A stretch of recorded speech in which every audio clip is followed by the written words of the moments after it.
Fox Sports. We are Fox Sports. We are LA.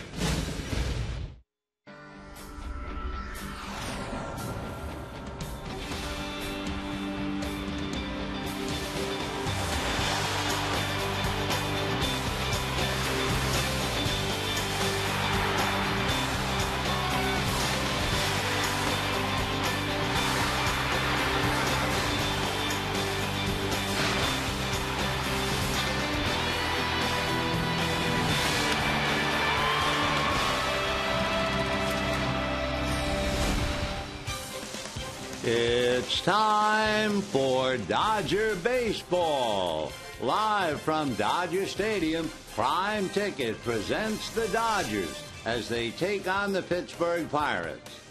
Hi, everybody, and a very pleasant Sunday to you, wherever you may be. Welcome to the final game of the series with the Pirates and the last game of the brief homestand. Dodgers will be heading for San Diego, and the Pirates will pack up and go over to Arizona.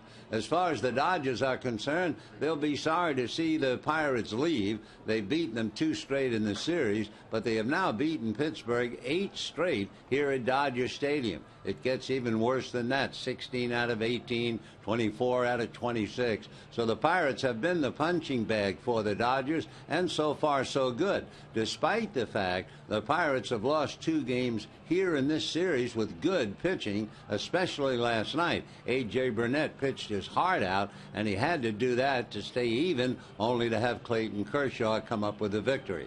Today, it'll be Jeff Locke, a left-hander, going for the Pirates. Hyun-Jin Ryu will be on the mound for the Dodgers. Locke, 1-3 against the Dodgers a year ago, has never won on the road. He is 0-4. So the prospects of a good ball game. Pull up a chair, and here we come. We'll have a lot of baseball right after this.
singles event now through April 30th.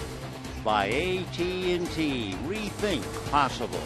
And by Jack in the Box. Come in today. Try the Hot Mess Burger. It's one of those special Sundays in the park. And Los Angelinos love about Dodger Stadium. It's 69 degrees. The temperature's going up. There's not a cloud in the sky. Just a little breeze blowing down Sunset from Silver Lake.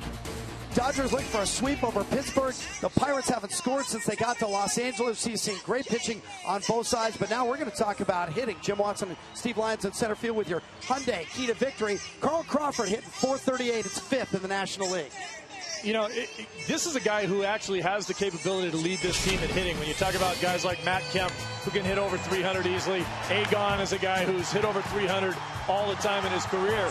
But when you talk about Carl Crawford and his ability to not only hit the ball into the gaps, but hit singles and get on base and score runs, he can easily lead this team in hitting. He's doing it right now at .438. It's not going to stay right at .438. It's going to come down a little bit, but I like the way he's playing, and I think he likes the way he's playing right now. He's second in the National League on on-base percentage, and when he gets there, he's dangerous. Last night, 2 hits, 2 stolen bases, and scored the game-winning run. It's Hyun-Jin Ryu going for the Dodgers and looking for his first Major League win.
The field here at Dodger Stadium for the concluding game of the 3-game series and also the final game of the 6-game homestand that opened up, remember, exhibitions with the Angels.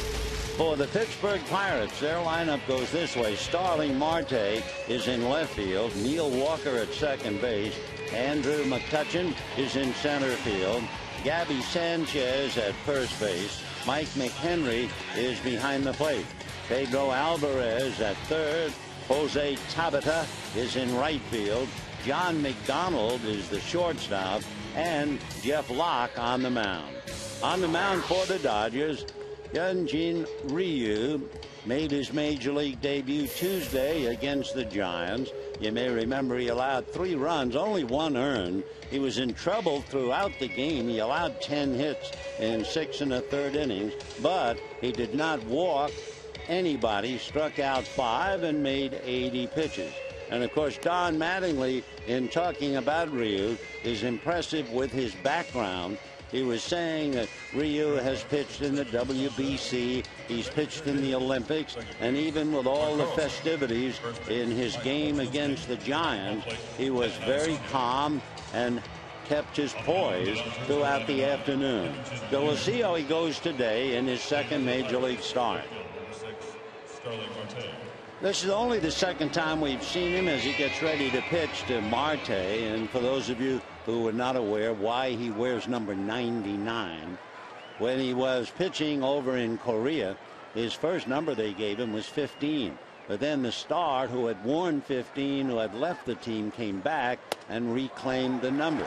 He's in for a strike. And so they said, all right, what number would you want? And Ryu said, well, when was the last time the club won the pennant? They said 1999. He said, okay, I'll take it. Marty spun around on a pitch inside, and the count, 1 ball and 1 strike. Starling Marte, a kid from the Dominican Republic, whose dad played a lot of baseball in the country. He promptly bangs a line drive into left field, and it's a base hit. Crawford up with it to get it back in. So Marte, a line single left, and the batter Neil Walker. Let's take a look at the Dodgers defensively, and it's Gonzalez and Punto, Sellers and Uribe. The outfield, Crawford, Kemp, and in right field, Jerry Hairston, Fedorovich behind the plate, and Ryu on the mound. Neil Walker, a switch-hitting second baseman, checks in. Since we're not going to see Pittsburgh again for a long time, I think we can duck in a couple of notes about them once in a while and not be accused of repetition. Throw to first, and Marte back on the bag. Neil Walker's father, Tom, was a major league player who played in the winter ball in the Dominican and in Venezuela and played on the same team as Roberto Clemente. In fact, Tom Walker and Roberto became good friends as Walker swings, doesn't get the pitch, and the count 0-1. Anyway, when Roberto Clemente was loading up the plane to go to Nicaragua to help the people who had been injured by the earthquake, Tom Walker, Neil's dad, helped Roberto load the plane with all the foodstuffs. The next pitch is fouled off to the right of the plate. Adrian Gonzalez along with Fedorovich, no play. So that'll give us time to conclude the story. So when Tom Walker finished loading the supplies along with Roberto Clemente, he said, Roberto, I want to go with you to Nicaragua. I can help out. And Roberto said, no, Tom, I appreciate it, but you stay here. So Roberto took off. The plane crashed. Clemente lost his life. And Tom Walker, still alive, as fate decreed that he would stay home. So here is the chip off the old block, Neil Walker. And Walker up there 0-2, has a look at a pitch off the plate, and the count 1-2. Walker struggling a bit like most of the Bucks. He is 0 for 11.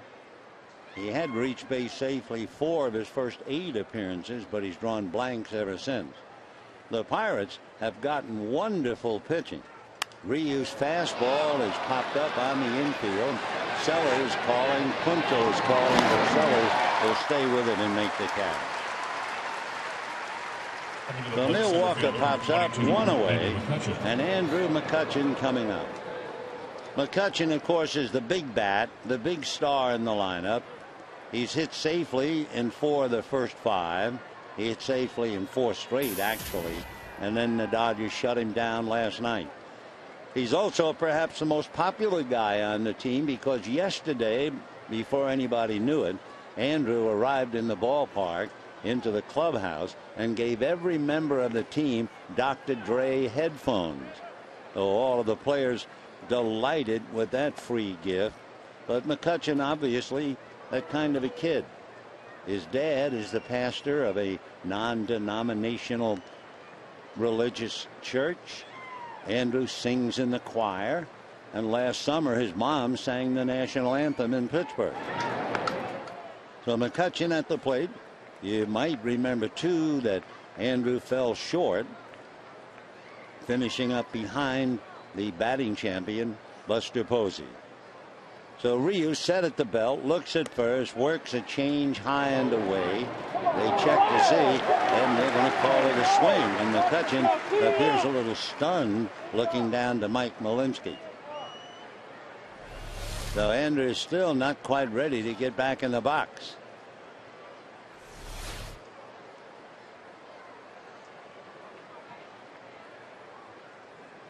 1 ball and 1 strike, the count. McCutchen hits a high drive into deep left field, and that one is gone.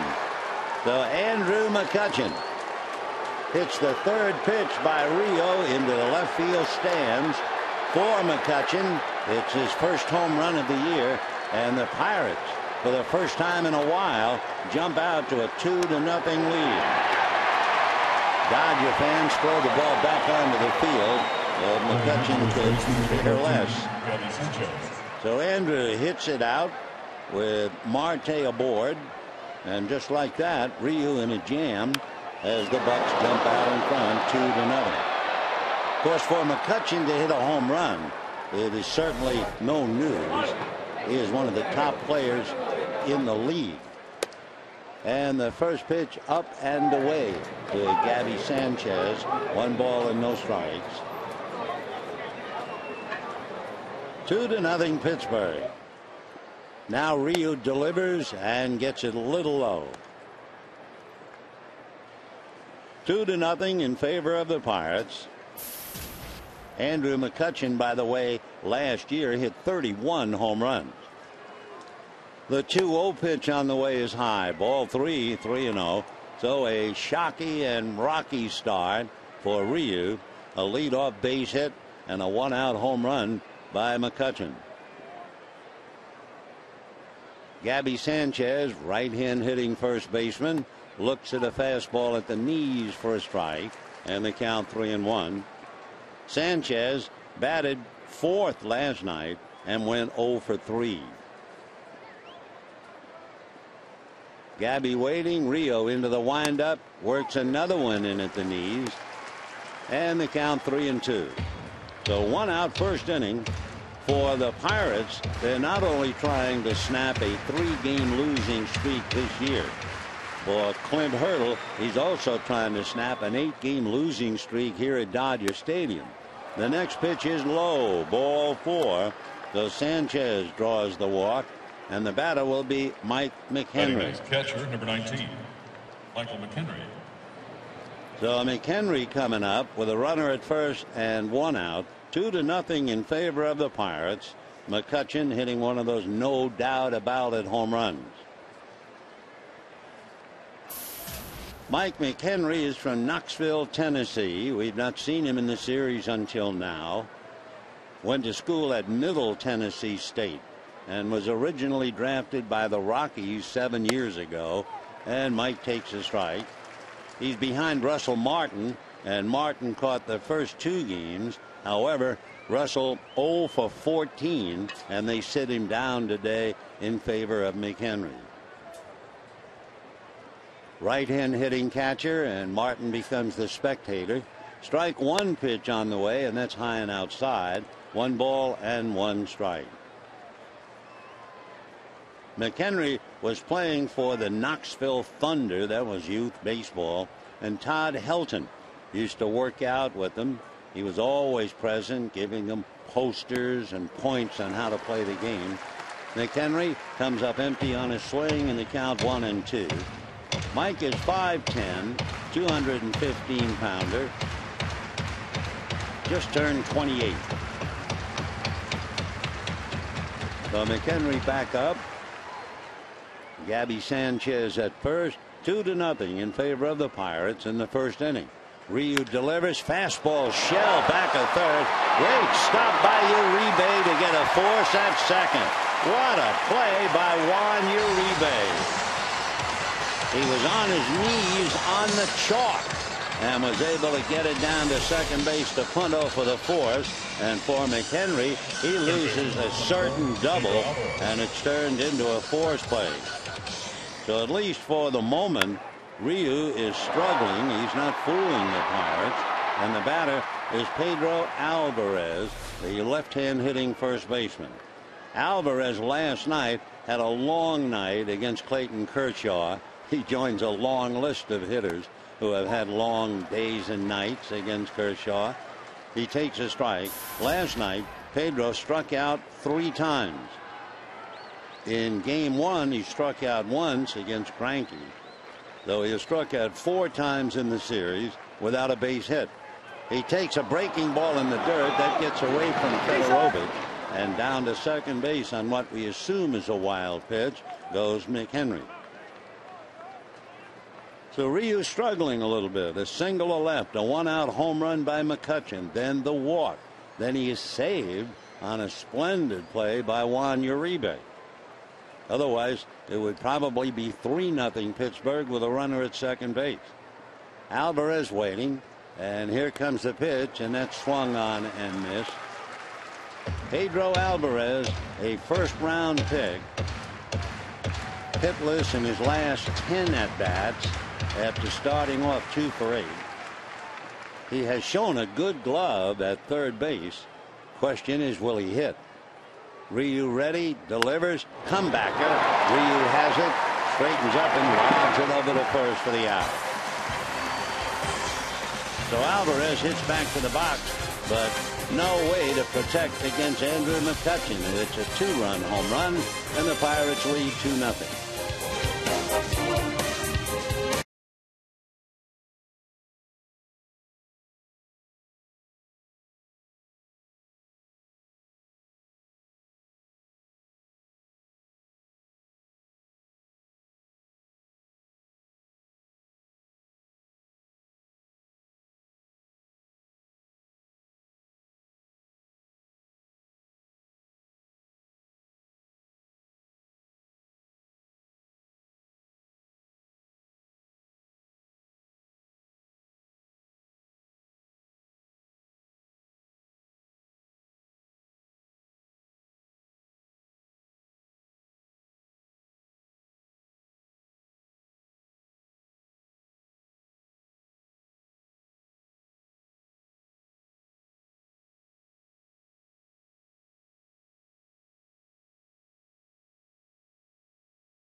In the National League, hits a home run after hitting 31 last year, and the Bucks have a lead 2-0. And we'll take a look at the Dodger lineup now, and it will begin with Carl Crawford in left field, Nick Punto at second base, resting Mark Ellis, Matt Kemp in center, and Adrian Gonzalez at first. Jerry Hairston in right field to give Ethier a rest. Juan Uribe at third, who made that brilliant play on the ball hit by McHenry. Tim Federovich, who might very well, and this is only a guess, Federovich catching today, but since they traded Harang for a catcher, it could be that Tim will play today and then go out. We'll see. Justin Sellers at short, and Hyun-Jin Ryu on the mound. On the mound for the Pirates, Jeff Locke. He's out of a little town, Center Conway in New Hampshire. He's a left-hander all the way, 6'1", 185. He'll be 26 late in November. He was a second-round pick by the Atlanta Braves. In that area in New Hampshire, produced some pretty famous names in baseball, like Mike Flanagan, Bob Tewksbury, Brian Wilson, and Chris Carpenter. And as you can imagine, growing up in New Hampshire, Jeff was very much a Red Sox fan. The Braves signed him, but he winds up with the Pirates. Dodgers saw him when Hiroki Kuroda outpitched him to beat him, and he has never won on the road, but he hadn't really been around that long. Pitched to Crawford a strike. Young Jeff 0-4 in his lifetime on the road. Fastball, slider, and a change. Crawford backs off on a pitch inside, and a count, 1-1 strike. It is not a smooth delivery. Crawford has seen them all, and he's off to a great start, batting .438. A little bit herky-jerky, and the left-hander delivers, and it's low and away. 2-1 the count. They're asking Locke if he were intimidated by some of the big names in the Dodger lineup, but he said he pitched against some big American League teams in spring training. The next one to Crawford is swung on and missed, and the count 2-2. So Jeff Locke, that came here in the deal that sent a very talented player to Atlanta. That would be Nate McLouth. So McLouth went away and Locke arrived. 2-2 pitch on the way. Crawford hits a comebacker. Locke has it, turns, flips over to first, and down goes Carl, one away.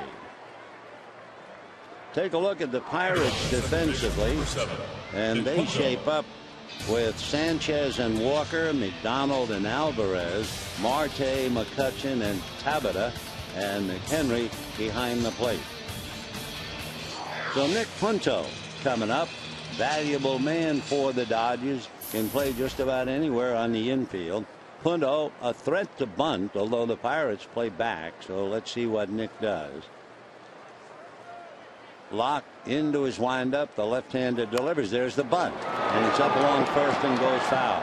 I was a little surprised that the Pirates were playing the infield way back, because anybody who's been watching the Dodgers at all will know that Punto likes to bunt. So sure enough, he tried, bunted foul, and the count 0-1. Dan Iasanya is the plate umpire. Mike Muchlinski, Mark Carlson, and Jerry Davis on the line. All right, Locke standing behind the rubber, now steps on both feet. Turns on the rubber, and the left-hander delivers. Punto a full swing foul, and the count 0-2. Punto, in all of his career, which is more than 3,195, probably at least 3,200 plate appearances, has 15 home runs. That makes him about the lowest as far as home run production for anybody with that many plate appearances.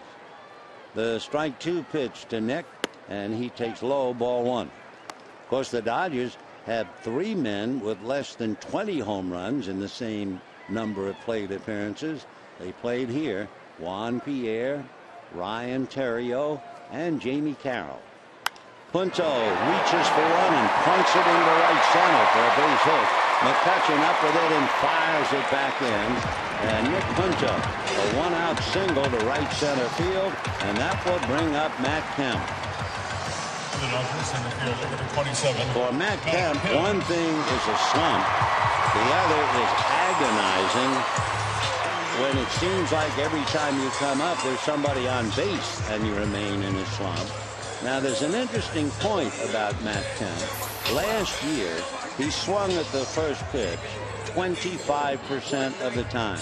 A couple of years ago he only swung at the first pitch 19% of the time.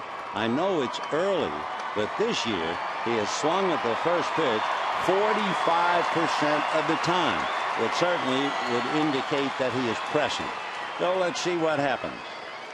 Punto at first, 1 out. It's 2-0 Pirates, and first pitch swung on and missed. 0-1. So that's a big turnaround from once upon a time you're a hitter, a selective hitter that took the first pitch and only swung 19%, to be up there hacking now 45%, almost half of the first pitches. So Matt in the hole. Locke plants the left foot, leans on the right knee to get a sign. Punto held on by Sanchez. Strike 1 pitch on the way to Matt, and that's taken on the outside corner at the knees. Matt walks away from the plate. The count 0-2.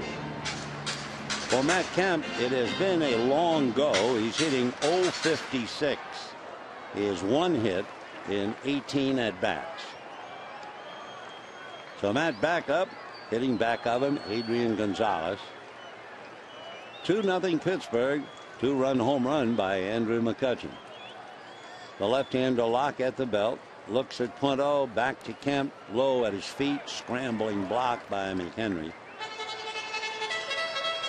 The Dodgers trying to sweep the series from the Pirates, and the last time they swept Pittsburgh, a 3-game series here, was last April. Well, they got off on a right foot last year against the Bucks, and Mattingly is hoping to do the same thing today. 1-2 the count to Matt Kemp. Locke bends, leans, now straightens up. Punto at first, and with one out, the pitch to Matt Kemp is instead a throw to first. Couple of streaks on the line. The Dodgers have won 2 in a row. Bucks have lost 3 in a row. The Dodgers beat Pittsburgh 6 out of 7 last year. 1-2 the count to Matt Kemp. Locke out of his stretch. Another look at Punto. And the left-hander to the plate. It's swung on and driven to right center and deep. And that ball is going to be off the wall. They will stop Punto at third on a long double by Matt Kemp.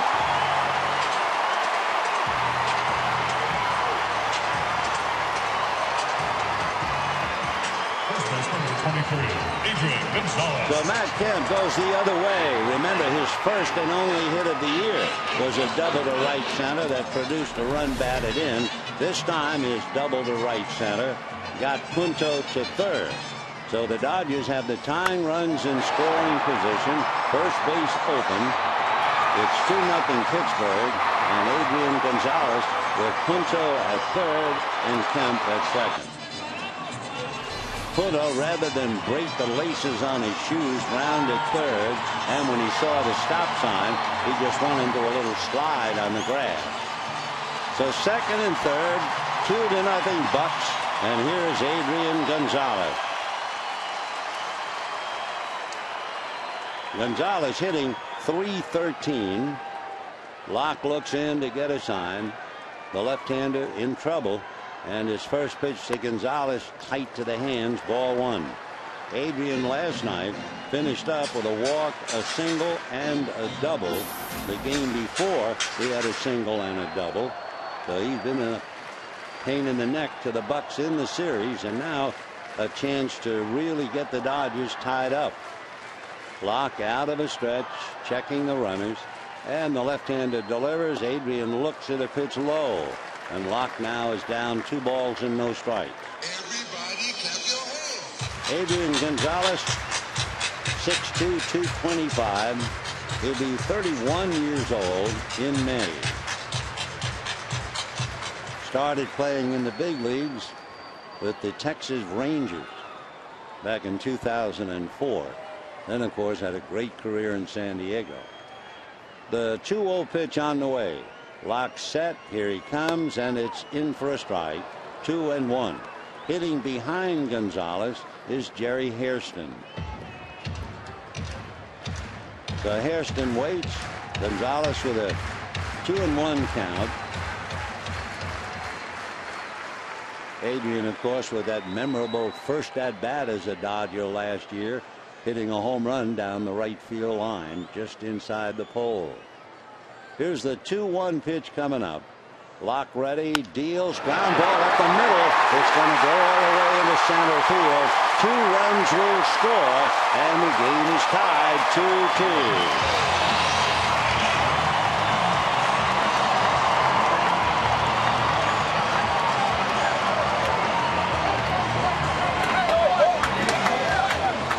So the Dodgers put the key in the lock and come up with 2 runs to get even immediately. For Adrian Gonzalez, he now has 3 RBIs this young year. Just did get by the diving Neil Walker. So 2 runs score and hold everything. Ray Searage, the pitching coach for the Pirates, on his way out to the mound. For Neil Walker, the second baseman, so near and yet so far. So in the first inning, he'd joined us late. Starling Marte single to left, and with 1 out, Andrew McCutchen buried one in the pavilion in left field to give the Pirates a 2-0 lead. But the Dodgers come right back with 1 out. Punto single to center. Kemp doubled into third. Gonzalez singles both men home. So we have a 2-2 tie, and Jerry Hairston coming up. 3 hits in a row against Locke. So if nothing else, Searage wanted to go out and break the mood. Jerry Hairston has had 3 at-bats this young season. He is 0 for 3. Right-hand batter, Locke checking his defense. Now plants the left foot. Jeff straightens up. Gonzalez short lead at first. And the left-hander's pitch is low, ball 1. As we've mentioned throughout the series, Adrian Gonzalez has not been a threat on the base paths. He did have 2 last year, but he's had 4 stolen bases in the last 9, almost 10 years. Yet the Bucks consistently hold a corner on him. And Hairston waiting, 1 ball and no strikes. 2-2 in the first inning. Locke out of a stretch. Jeff comes to the plate, and this one's at the knees. A good fastball for a strike, and the count 1 ball and 1 strike. For Jerry Hairston facing Locke, he has to thank his lucky stars. Remember, he had hip surgery. It was questionable as to whether he'd ever able to come back. 1-1 to Jerry. Locke comes right back, and it's swung on. High fly ball, but that's all it is. And McCutcheon is there to pick it off. Going back to first was Adrian Gonzalez. And the batter will be Juan Uribe. Uribe has already made an impression in the first inning.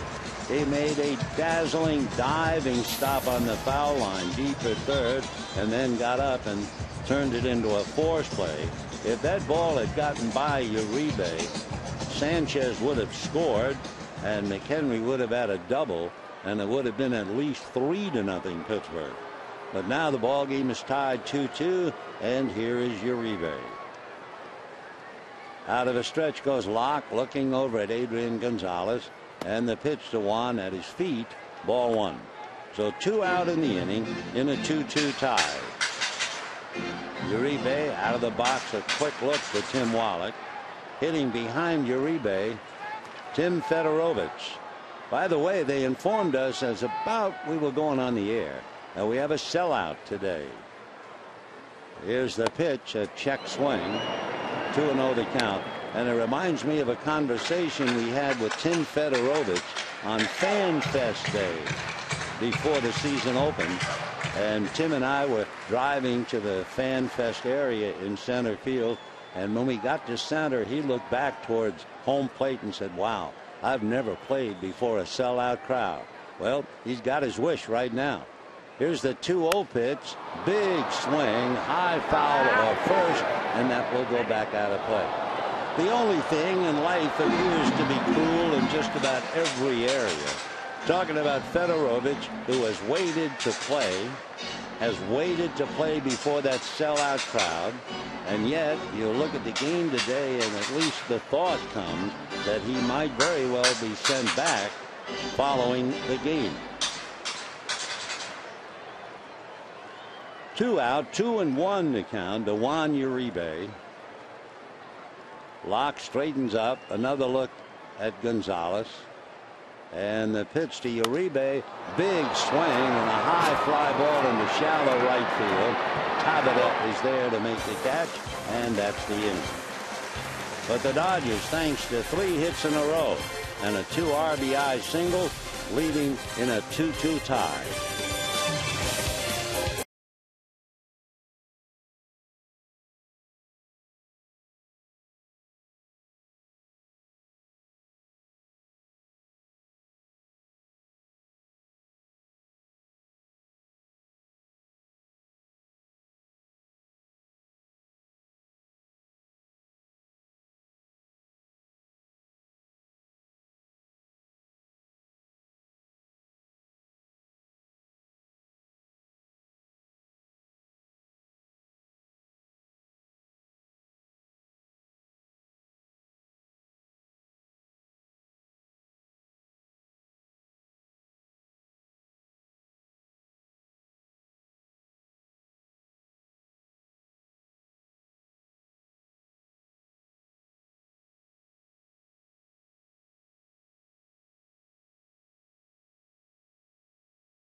the Pirates, right fielder, number 31, Jose Tabata. Second inning in a 2-2 tie. Adrian Gonzalez a base hit to tie up the ball game. By the way, the Dodgers so far this year have allowed 4 earned runs. Now with the deuce today, the Pirates have allowed 10. The Mets and the Giants have allowed 11. And the Dodger bullpen 0. So the bullpen has been absolutely magnificent, albeit only 5 games played, this being number 6.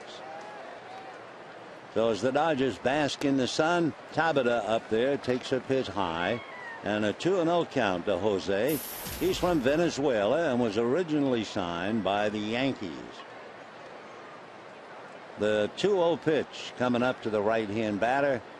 And that's taken a little high, ball 3. So Ryu gave up a leadoff single, then a 2-run home run by McCutchen, and was saved on a brilliant play by Juan Uribe.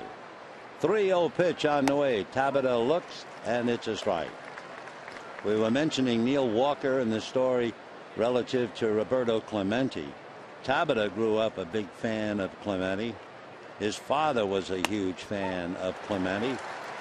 In fact, Tabata, although we can't see it, has a tattoo on his left chest that bears an image of Roberto Clemente. And the Spanish inscription says, "For my father." The pitch hit in the air to shallow center. Matt Kemp comes driving in, picks it off. The Tabata, a fly ball to center, 1 away. And the batter will be John McDonald. They have a James McDonald and a John McDonald. John McDonald is a veteran. He'll be 39 in September. So he brings up a lot of games and a lot of wisdom. Started playing ball in 1996. John, right-hand batter, takes low, ball 1. He's played with Cleveland, Toronto, Detroit, Arizona, and now here he is with the Bucks. The next pitch to McDonald, a little high. So McDonald, among other things, played in most leagues all the way up the ladder to the big leagues. 2-0 pitch. John takes off the plate. Ball 3. 3-0. So Rio not as sharp, and of course sharp is a different word. Last time out he gave up a bunch of hits but only 3 runs. This time he gets a strike. So 3-1 to McDonald. The veteran shortstop followed by the pitcher Jeff Locke. The 3-1 pitch is taken for a strike. McDonald in his lengthy career has hit .230 in the National League, .240 in the American League. Last year with Arizona, 70 games, he hit .249. It's a comebacker, backhanded by Ryu, who flips over to first for the out. Nice play. So Rio makes a good play. 2 down in the second inning, and the batter now is Jeff Locke, the pitcher.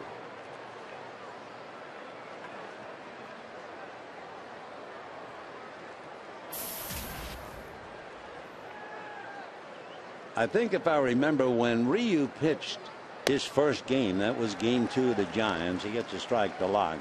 I remember reading in the paper that it was 11 o'clock in the morning in Seoul, Korea.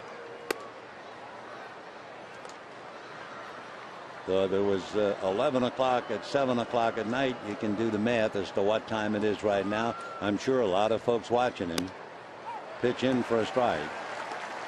Although advisedly, one eye on Ryu and the other eye on North Korea. 2 down, second inning in a 2-2 tie. Ryu delivers, working quickly. Strike 3 called. Ryu was off the mound before the plate umpire Ayasanya said strike 3, and at the end of 2.5, 2-2.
2-2, bottom of the second inning, and a reminder, Saturday, April 27th at 6:10, the Dodgers and the Brewers.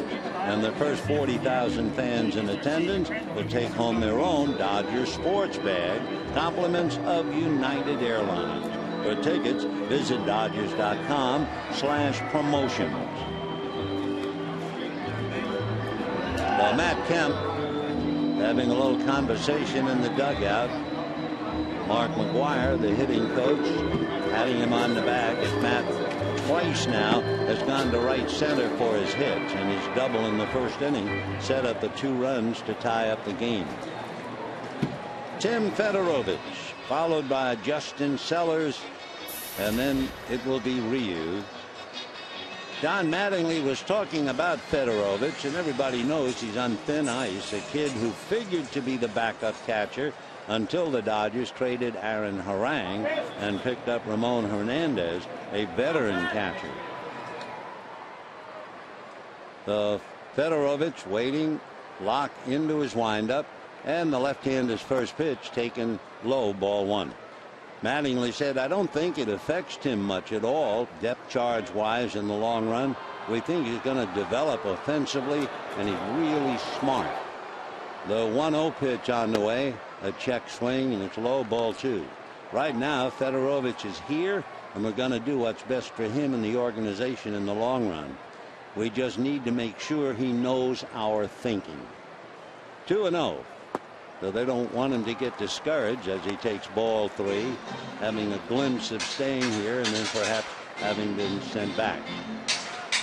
So Locke working on Fedorovich, waiting on deck. The leadoff man, well, batting ninth is Ryu, and that's a little bit of surprise. The pitch in, 3-1. Fedorovich followed by Sellers and Ryu, and then you get to Carl Crawford. Here comes Locke, and the 3-1 pitch on the way, swung on and missed. 3-2 to Tim. Fedorovich came up and appeared in 10 games for the Dodgers in the last 2 years. He has 3 major league hits and swings, bangs it to left. Going back, however, and having it under control is Marte to make the catch. So Fedorovich hits it hard, lines out to left field, 1 down. Justin Sellers. And Justin Sellers coming up with Ryu on deck. Sellers has the glove. There's no doubt about that. However, he is also 0 for 13 as he checks into the box. We have a 2-2 tie, bottom of the second inning. 2 streaks. Dodgers have won 2. Pirates have lost 3. Pirates have not won a series against the Dodgers here since 2006. Locke delivers, a little low, ball 1, 1-0.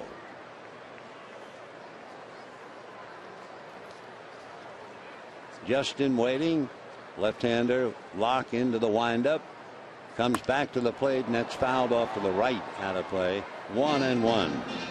Sellers 0 for 3 last night, struck out twice. Game before 0 for 3. So Justin trying to get off the mark. 0 for 13. The 1-1 pitch on the way. He runs to bunt, fouls it away, and they count 1-2.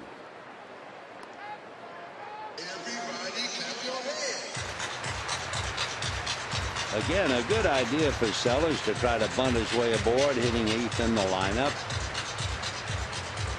We mentioned the fact Punto likes to bunt. The Bucks acted as if they didn't know that. They played deep, and Punto tried to bunt the first pitch.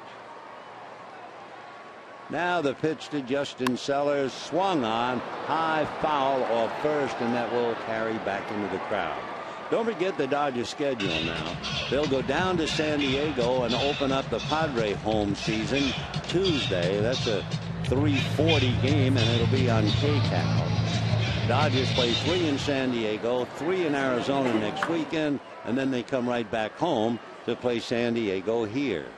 1-2 pitch, fastball fouled away. So Jeff Locke and Justin Sellers battling it out. Here's that schedule again, and to give you an idea of the pitching, Josh Beckett against Clayton Richard, Chad Billingsley against Eric Stultz, and Zach Greinke against Jason Marquis. So Billingsley is tabled to pitch on Wednesday. 1-2 pitch on the way is swung on and missed, and down goes Sellers. For Billingsley, of course, he will be celebrating an anniversary. Chad made his very first big league start in San Diego, and if memory serves me right, he had a base hit. Apparently that sore finger that was preventing him from throwing curveballs has healed. Now 2 out, and here's Ryu, takes a strike, 0-1. We're in the second inning in a 2-2 tie. The pitch to Rio, in for another strike, 0-2. Jeff Locke doesn't noodle around out there. He's right back on the rubber, ready to pitch. The left-hander's strike 2 pitch coming up. And it's waved at and missed. Down goes Rio. 2 strikeouts back to back. And at the end of 2, we have a 2-2 tie.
Getting up the third for the Pirates.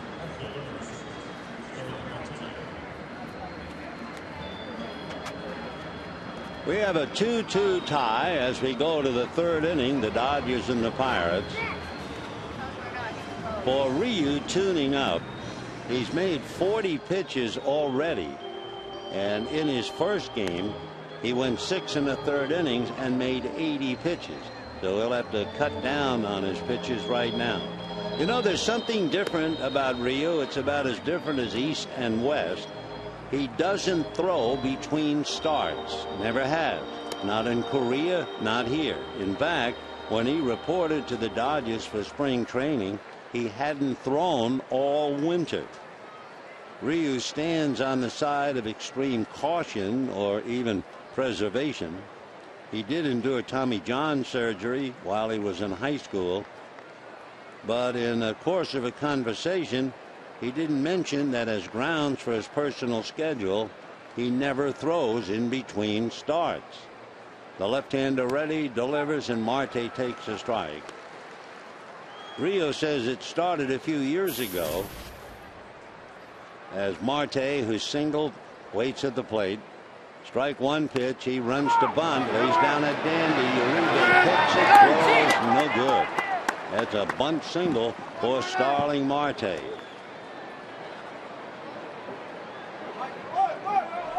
So to finish up on Ryu and the fact he does not throw in between starts, he explained it started a few years ago in Korea. He said over there it's common you throw over 100 pitches in every start.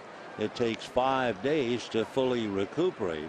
So my number one priority is to be ready to throw another 100 pitches.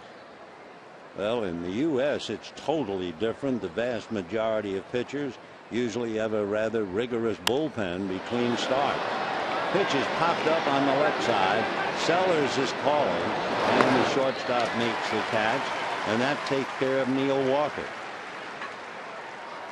So 1 out, Marte at first, and now here comes Andrew McCutchen. Andrew McCutchen last year was hitting .373 during the first 100 games. That was the highest average for a Pirate player since the great Paul Wainer all the way back in 1937. And then something happened on August the 3rd. At that time he was leading the league, hitting .373. McCutchen takes a strike. He was hit by an Aroldis Chapman fastball, and he's a guy who's been clocked at 100 miles an hour. Since being hit by that pitch, he batted only .248 the rest of the way. Intimidated? I doubt it. He just roughed up.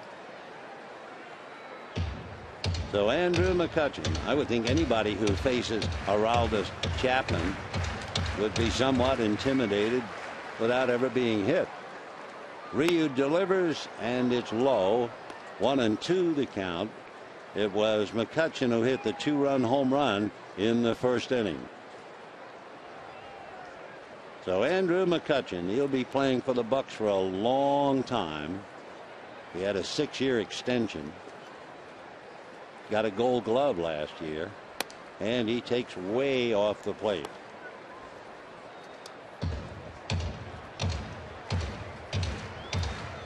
Ryu in a 2-2 tie. The Bucks touched in for 2 runs in the first inning, and now a base hit here in the third. And the pitch to McCutchen is swung on, lifted into a triangle area, coming over is Hairston to make the catch. In an area where you had Kemp and Hairston and Punto all trying to gather under it. And Jerry Hairston makes the catch. So 2 down, and the batter will be Gabby Sanchez.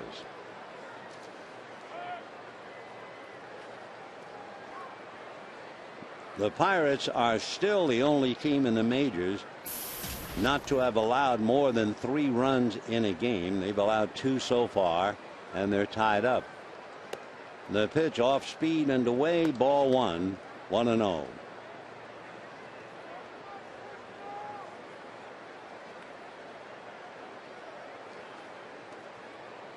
The Pirates also broke the spell of not having hit a home run against the Cubs and against the Giants, against the Dodgers when McCutchen hit here. The pitch at the plate makes it a 1-ball, 1-strike count. It was the first time that the Pirates had gone 5 games without a home run, quite a while, back to 1998. The 1-1 pitch on the way, swung on, fouled at the plate. 1-2 the count to Gabby Sanchez, who might have chipped his bat, and he'll have to go over and get another. So timeout. Yeah, Marte at first. Marte has made a gaffe running last night, trying to go from second to third on a ball hit to the shortstop, and he paid the price. Marte is also 0 for 1 in stolen bases, but he does run well. And Sanchez now coming back up to the plate.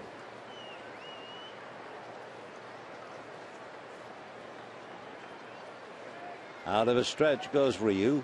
The 1-2 pitch is punched foul just by the Pirate dugout down into the photographer's well. 1-2. Pirates had a single by Marte and a first inning home run by Andrew McCutchen to jump out 2-0. Dodgers had 3 hits in a row. Punto singled, Kemp doubled into third, Gonzalez singled home both of them. So we're 2-2, top of the third inning. Ryu has now made 12 pitches in the inning, 52 pitches in the game. Left-handed back with a pitch fouled away again. So Gabby Sanchez fouling him away, killing some worms around home plate.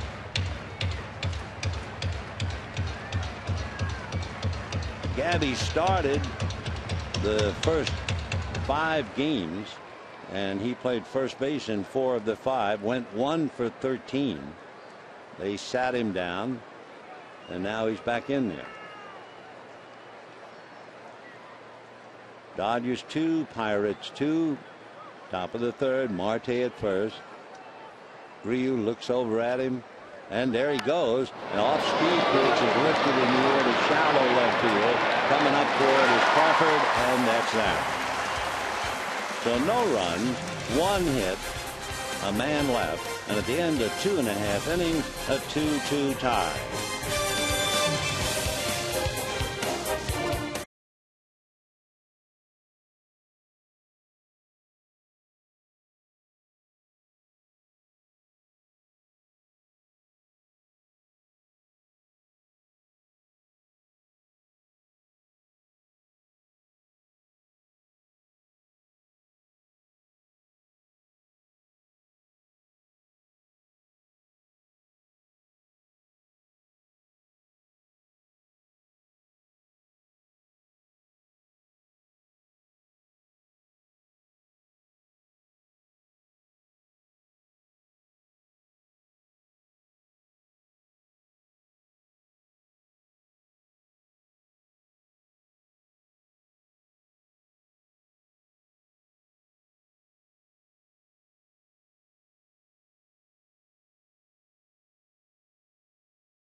We'll have Carl Crawford, Nick Punto, and Matt Kemp in that order in the final game of the series before shoving off to play San Diego and Arizona, and then back here to play the Padres on the 15th, 16th, and 17th of April.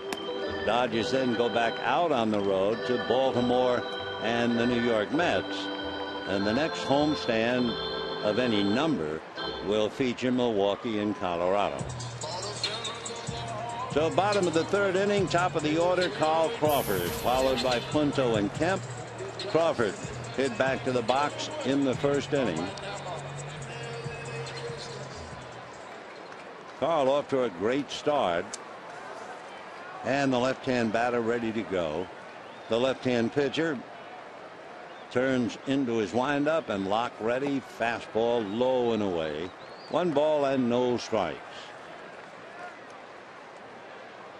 Crawford 2 for 3 with 2 stolen bases last night.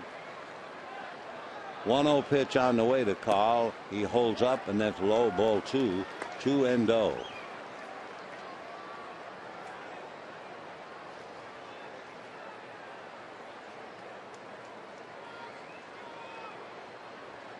Now lock ready, and the pitch to Crawford, that's a high strike, and the count 2-1 up in the strike zone.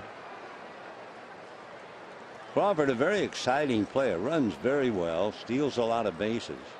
He has 114 triples in his career. He takes high, ball 3. So 3-1 the count.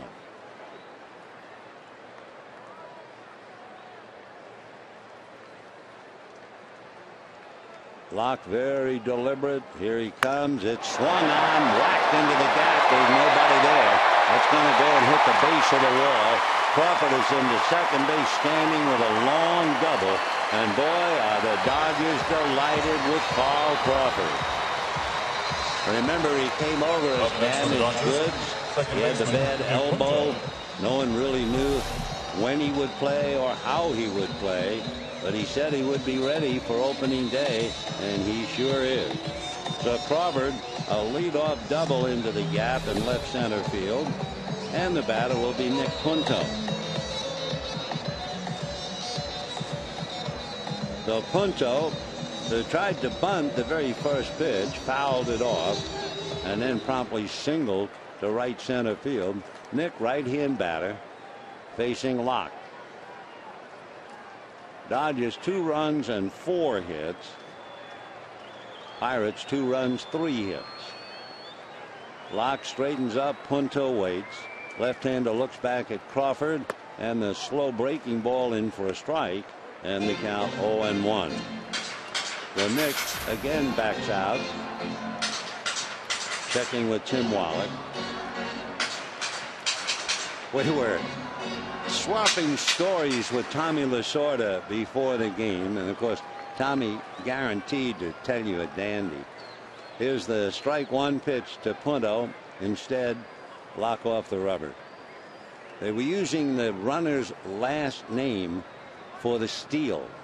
Reggie Smith was the coach at first. Steve Sachs, who's now coaching in Arizona. Sachs was the runner at first. And Lasorda decided to put the steal on.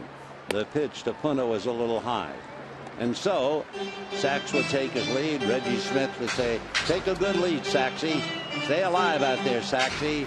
And no matter how many times he mentioned Sachs' last name, the key to steal, Steve never ran. All of a sudden, after about 3 calls by Reggie Smith, Sachs asked for time and went back to talk to Reggie. Reggie said, "What in the world do you want? Why'd you call time?" Locke ready and delivers. Bunt by Punto. Locked down to get it. Shovels it for the out. And on the sacrifice, Crawford takes third. Anyway, Sachs comes over to Reggie Smith.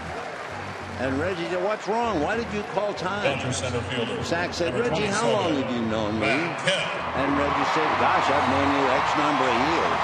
Sachs said, "Well, don't you think you ought to call me by my first name?" And we'll see, Steve. He's the first base coach for the Arizona Diamondbacks. Bottom of the third, Crawford at third with 1 out, and Matt Kemp trying to pick him up. The infield is up and the outfield is split. McCutcheon shaded slightly to right center. Kemp's 2 hits have gone to right center, and the breeze is blowing from left to right. Locke ready. Here he comes. Matt swings. It's a high fly ball down the right field line. Over to get it is Tabata. Tagging is Crawford. No chance to get him. And the Dodgers lead 3-2. And Matt Kemp swung at the first pitch.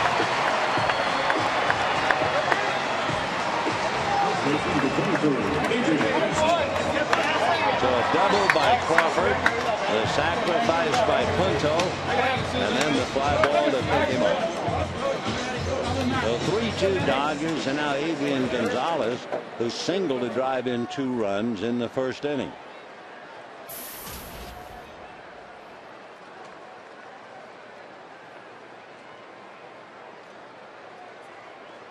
Left-hander Jeff Locke into the windup, breaking ball up and in. Ball 1 to Adrian. Adrian hit a ground ball just through into center field to drive in 2. Neil Walker diving at it, trying to knock it down, couldn't do it. They load up the right side of the infield again, and Gonzalez hits one to left field. In the air, Marte is there. Starling makes the catch for the out. However, the Dodgers play it the right way. A double, a key sacrifice, and a scoring fly ball, and they lead 3-2.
3-2 as we go to the top of the fourth inning. Few reports. Arizona leading Milwaukee 6-4 in the ninth inning. Goldschmidt becoming a power man, 3 for 4. Colorado leading San Diego 3-0 in the fourth inning. Dexter Fowler a 2-run home run. Cardinals Giants scoreless in the third. Giants the same record as the Dodgers, 3-2. Ryu ready to pitch in the fourth. Mike McHenry takes ball one. McHenry robbed of an extra base hit. A great play by Juan Uribe. This time he pops it foul up to the right. That'll carry back into the stands. 1 ball and 1 strike. Rio gave up 2 runs in the first inning. Dodgers not only got them back, now they've given him a lead run as he works the fourth inning. That's going to go foul down the line.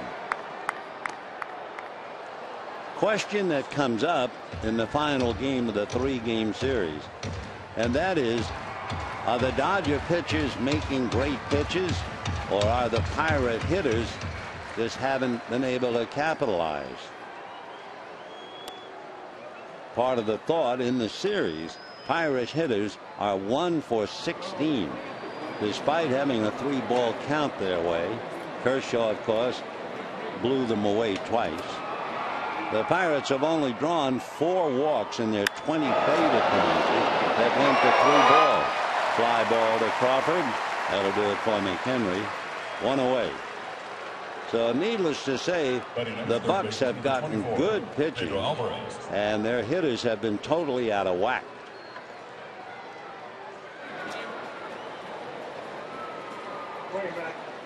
As good a game as we've seen, and that includes Kershaw, was that game last night that A.J. Burnett pitched.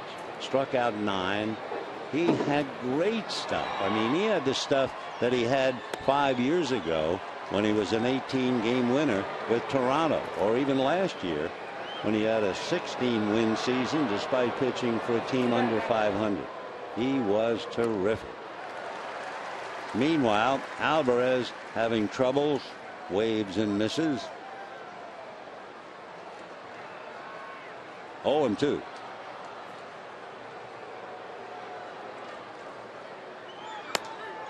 On the corner. So Alvarez thoroughly overwhelmed by left-handed pitching, and down he goes. So he has struck out 5 times in the series. That's a killer. And with 2 out, Tabata coming up. Fly to center in the second inning. I thought last night in watching the game, it was a lot easier for Clayton Kershaw to face the Pirate hitters than it was for A.J. Burnett to face the Dodger hitters. And Burnett struck out 9, allowed 1 run. He made 108 pitches. Fellow had a no-hitter way back in 2001 against San Diego, but he was marvelous.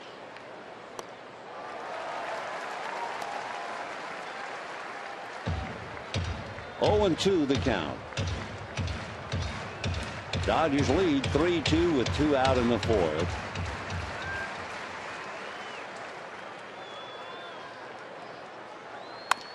Crack back, ground ball to Sellers. He's on it to get him.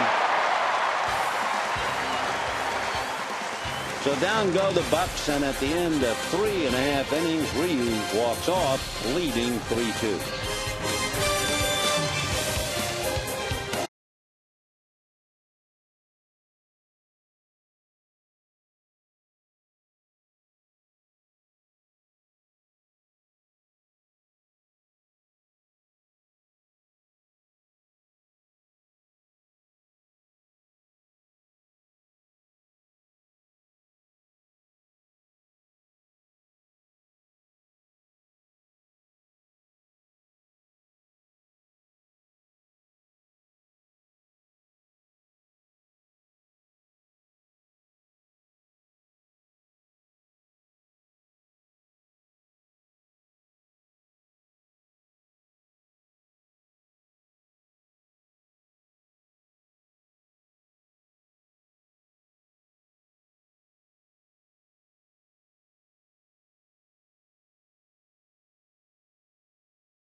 It's 3-2. Happy moment here in the ballpark. A proposal in the stand. Here's a happy moment. It's time for today's Prime Ticket Twitter poll. What is your favorite 1-2 pitching combo in LA Dodger history? Would it be Koufax and Drysdale, or would it be Valenzuela and Hershiser? Tweet hashtag Koufax Drysdale or Valenzuela Hershiser and keep tuning in. We'll look at the results. I would assume the biggest difference from the audience looking will be age. I mean, if you're young, certainly you'll remember Valenzuela and Hershiser and not particularly remember Koufax and Drysdale. So we'll see how it comes out. Jerry Hairston will start it off. That's a strike. Jerry will be followed by Juan Uribe and then the catcher Tim Fedorovich. 3-2 Dodgers, fourth inning. Check swing. Somebody hollering something out of the Pirate dugout. Iasanya looking over there. And he's not very happy. Hairston not quite ready to get back in. Iasanya is still eyeballing the Pirate bench. 1 ball and 1 strike.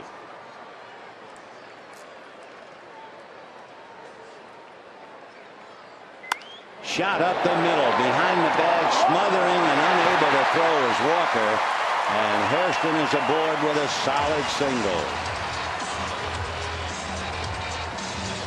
That thing went through in a hurry. It got by Locke. Locke dropping down, trying to lunge at it. Walker tried to smother and throw. Got the smother part, but couldn't throw. So a base hit for Hairston. And the batter now will be Juan Uribe, who flied to right field in the first inning. Great effort by Neil Walker, but to no avail.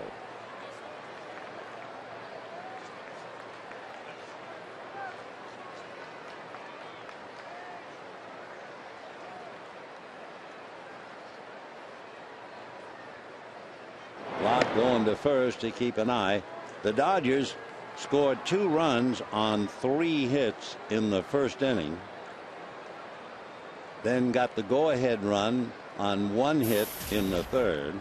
So they now have 6 hits against the left-hander Jeff Locke.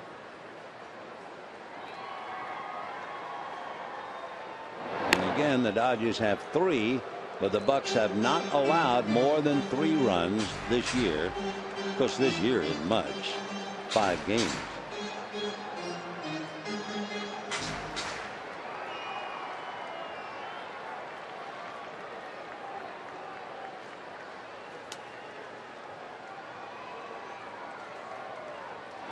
And they're keeping an eye on Hairston.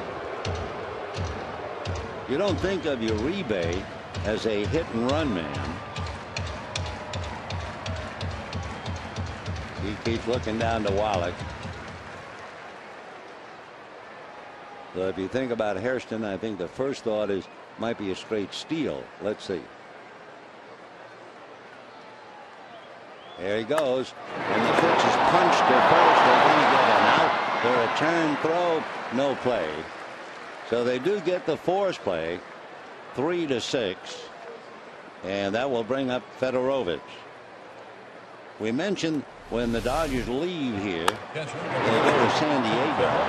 Dodgers had pretty good luck against the Padres. They won the series last year, 11 of the 18. They were 6-3 in San Diego. Then they go to Arizona. So you have Uribe at first, 1 away. Fedorovich, who hit the ball hard, lined out to left field in the second inning at the plate.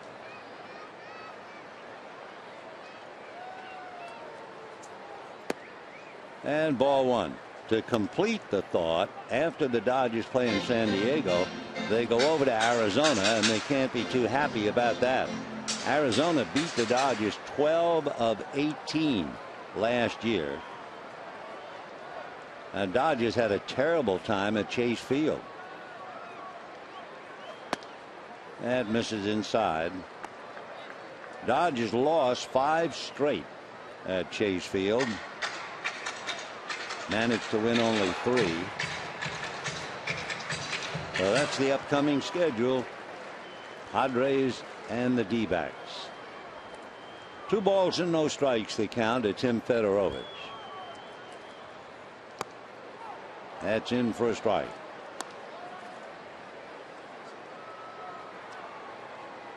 Fedorovich checking with Tim Wallach. Dodgers put a play on with Hairston going and Uribe tapped to first. They were able to get Hairston at second. Uribe held on by Gabby Sanchez. 2-1. Inside fastball. So 3-1. Don't forget the Dodgers have beaten the Pirates. It's hard to believe.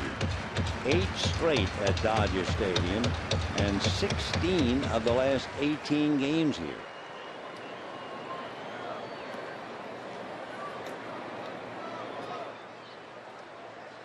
Three and 1. Uribe not going, and it is ball 4. So that puts runners at first and second with 1 out, and Justin Sellers the batter. The problem with the Pirates, first of all, they have not had a winning season. They have not had 1 year where they've won more than they've lost since 1992. And what is so frustrating for Clint Hurdle and Pirate management, it's a team that starts off very well and then suddenly runs out of gas. I mean, last year on August the 6th, they won a game and they were 62-46. 16 games above 500. What they do, they turned right around and lost 37 of 54. By the way, the last time they had a winning record, 1992, they won the National League East title. 2 on, 1 out. Sellers struck out in the second inning.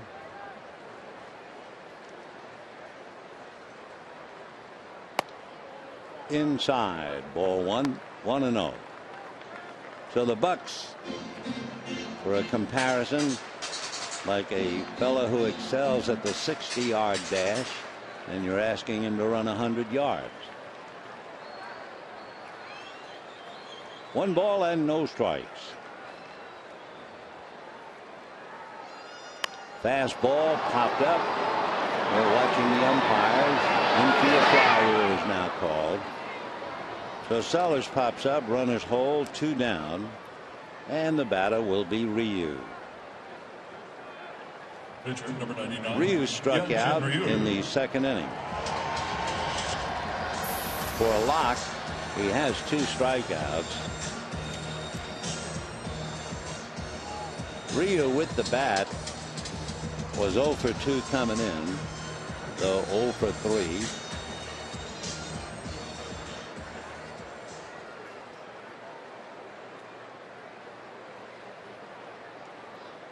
Hyunjin Ryu, boy out of Incheon in Korea. And that's ball 1.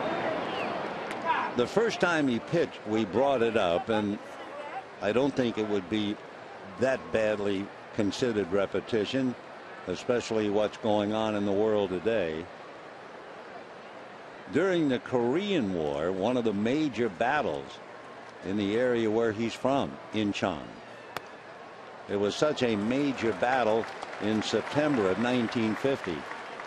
There were 75,000 troops involved, something like 264 naval vessels. And the U.S. defeated North Korea by driving them out of Incheon. A couple of days later, they went 20 miles and took over Seoul, Korea. The history of the Korean War was interesting because with the enemy in retreat, as I remember it, Douglas MacArthur wanted to cross the Yalu River and defeat the enemy in North Korea. And the president, Harry Truman, said no. There's a foul ball and a lost bat. Harry Truman was afraid that should the U.S. cross the Yalu River, that the Chinese army would then come in, and then you would really have a war that had expanded. And at the time, MacArthur really insisted, I've got the enemy on the run. I want to cross the Yalu. And Harry Truman said, no, you're coming home. And that's when General MacArthur spoke that dramatic speech. Old soldiers never die. They just fade away. Well, that was quite a time. September of 1950. Fastball, got him looking. That'll do it for Ryu. No runs, a hit, a walk, 2 left. And at the end of 4, it's still Dodgers 3 and the Bucks 2.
Monday, April the 15th, Dodgers and Padres. First 40,000 fans in attendance receive a Jackie Robinson, Don Newcomb, and Roy Campanella statue presented by the film 42 in theaters April the 12th. For tickets, visit Dodgers.com/promotions. Hyun-Jin Ryu, who started off wobbly with a base hit, a home run, and a walk in the first inning, and was saved for more thanks to a great play by Juan Uribe. So Ryu leading 3-2. He's made 65 pitches in 4 innings. In his previous start against the Giants, he made 80 pitches in 6 1/3 innings. So we'll see how he goes facing McDonald, Locke, and Marte.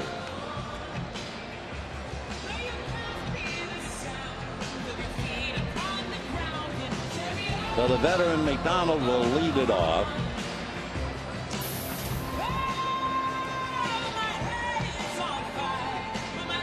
McDonald collegiately went to the University of Connecticut.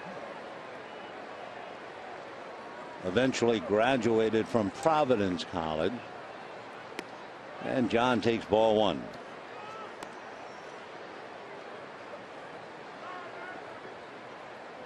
Three-2 Dodgers were in the 5th inning. Time.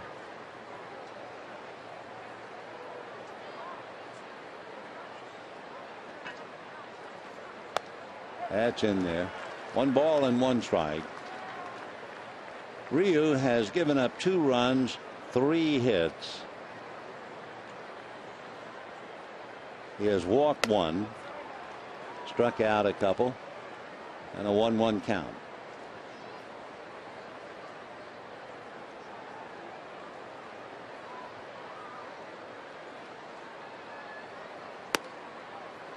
Ball 3.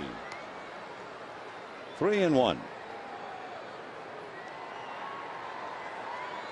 Dodgers doing okay against Pittsburgh, but really will get a far better line on the Dodger hitters when they go to Arizona. I mean, Arizona last year they lost 6 games there, 6 out of 9, including 5 straight. The Arizona hitters naturally are better hitters than Pittsburgh, and I don't think that's considered a knock. So the test will certainly begin then, starting on the 12th of April. So McDonald at first. We're looking bunt here, and the pitch is high, ball 1.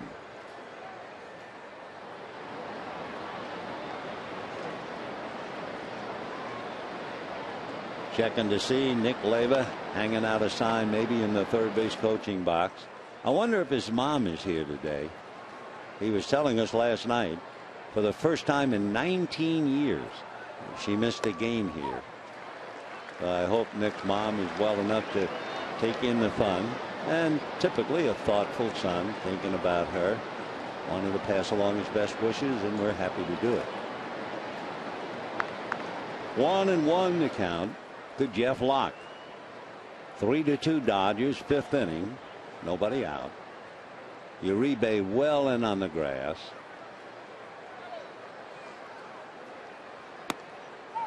Looking it right into Fedorovich mitt. 1-2.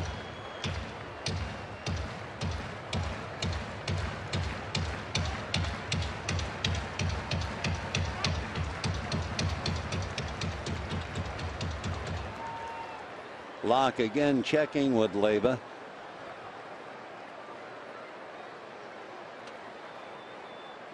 McDonald off the bag at first. Outfield very shallow. Matt Kemp in center. Jerry Hairston in right. Crawford, however, just in case, he plays a little deeper in left. Swing and foul back. So they took the bunt off. Locke fouls it away, and the duel continues. 1 ball and 2 strikes.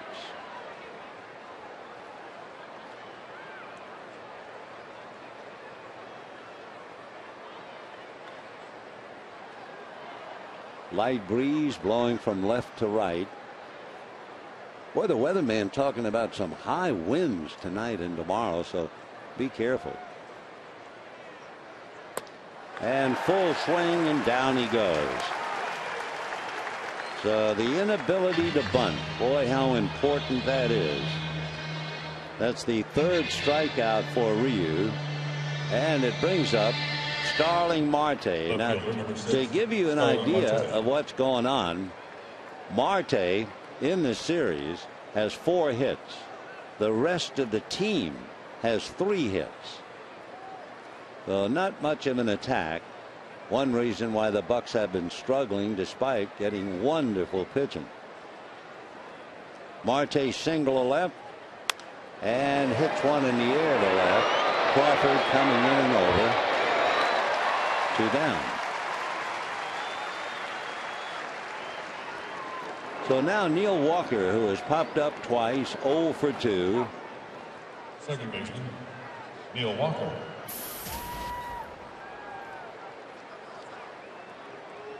A lot of athletic people in the Walker family.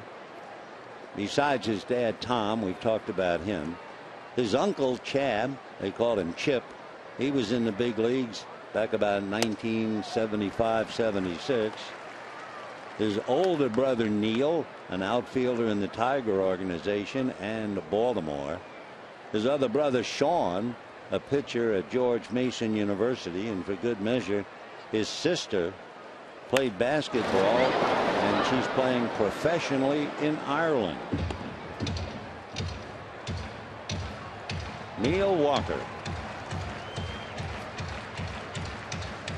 as he just did, swinging at the first pitch and swinging at the second. He has 22 infield hits last year. Switch hitter, batting right-handed, and last year he had 14 home runs. 1-2. With all of his other baseball abilities, Neal was also a wide receiver at high school and a high school All-American baseball player. 1-2 to Neal Walker. Time. Walker looks like an athlete. He's 6'3", 215 pounds, 27 years old.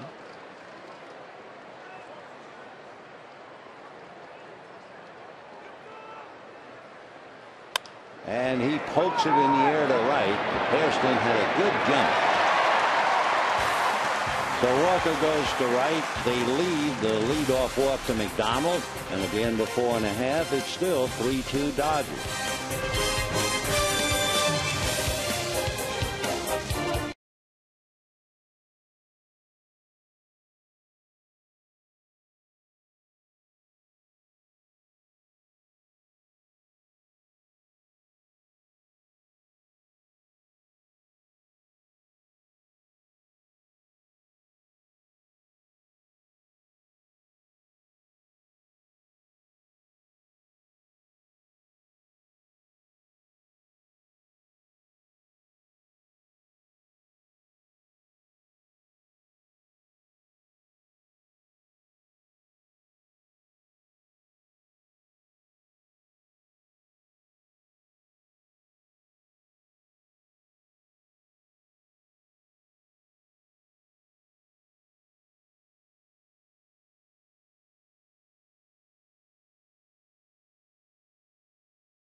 Lead. MLB.com at bat. That's the #1 source for live baseball everywhere you go.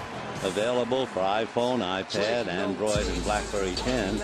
At bat delivers Dodger baseball with live audio, pitch tracking, stats, news, highlights, and more. So text at bat 31826 or visit Dodgers.com for details. Carl Crawford 1-for-2 starting it off. And bangs it into right field. Up with it is Tabata to get it back in. So Crawford, another multi-hit game. Coming to the plate, and he's certainly been a find for the Dodgers. With 2 hits today, he now has 9 hits in 19 at-bats. Crawford also has stolen 2 bases, scored a couple of runs. He's been MVP, leading the attack. Now Punto. Well, they haven't bunt. Would they try hit and run? Would they play straight steal? You have Matt Kemp on deck. Crawford a little late in reading the move, and he has something to say to Davey Lopes about it. Tim Wallach gesturing from the third base coaching box. Punto waiting. Single sacrificed. See if they play it close to the vest and have him bunting again. No. In the 3rd inning, after the Dodgers had tied the game, Crawford doubled and Punto sacrificed, and then Matt Kemp came up, hit a fly ball high and deep to right, and Crawford tagged and brought in the run. And that's the go-ahead run, 3-2 Dodgers. 1 ball and no strikes.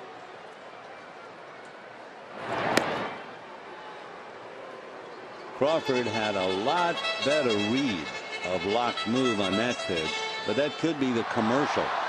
In other words, Locke is trying to sell Crawford on that delivery, but he has a much better delivery up his sleeve. We'll see.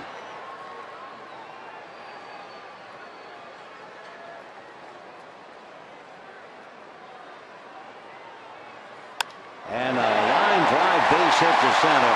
Crawford hesitated, but he wasn't going to go anywhere more than 90 feet anyway. When it left the bat, I think he thought maybe Walker had a play. So Nick Punto comes up with his second hit. And the Dodgers first and second, setting the table again for Matt Kemp. Kemp doubled Punto to third in the first inning, and Matt's fly ball picked up a run in the third. Of course, Matt Kemp in his career has devoured left-hand pitching. So although he might have been struggling come in, it's a quick way to get well. His batting average in his career against left-handers, .343. So 2 on, nobody out. Locke is in trouble. Slow curveball in for a strike. Not a ball thrown yet in the Pirate bullpen.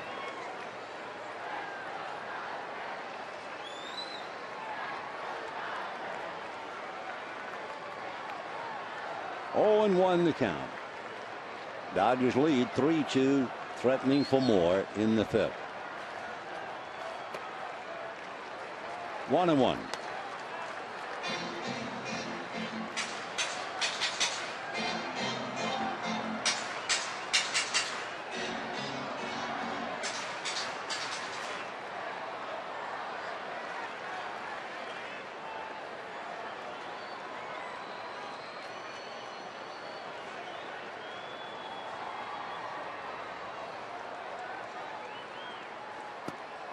Laid off that pitch, little low, almost bit, and then Matt held up and backs away. 2-1 the count. Kemp with a double and a scoring fly ball. On deck, Adrian Gonzalez.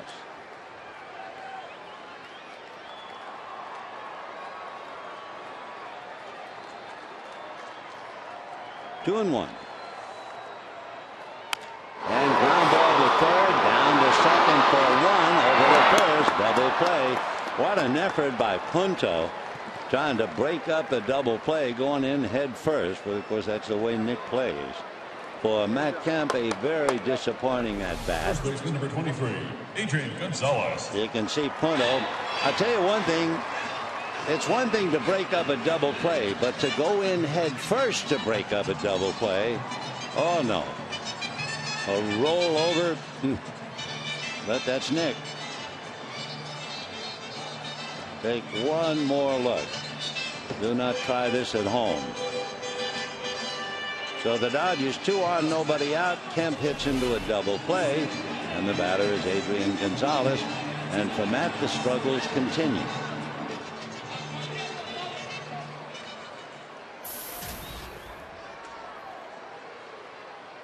(3-2) Dodgers, bottom of the fifth inning. Gonzalez singled to center and flied to left. Ball one.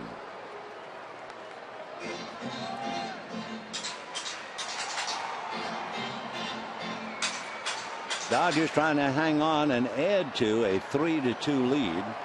Kemp hitting into the double play has slowed them down here in the fifth inning. The 1-0 pitch on the way. Swung on, hit the left center field, and nobody there.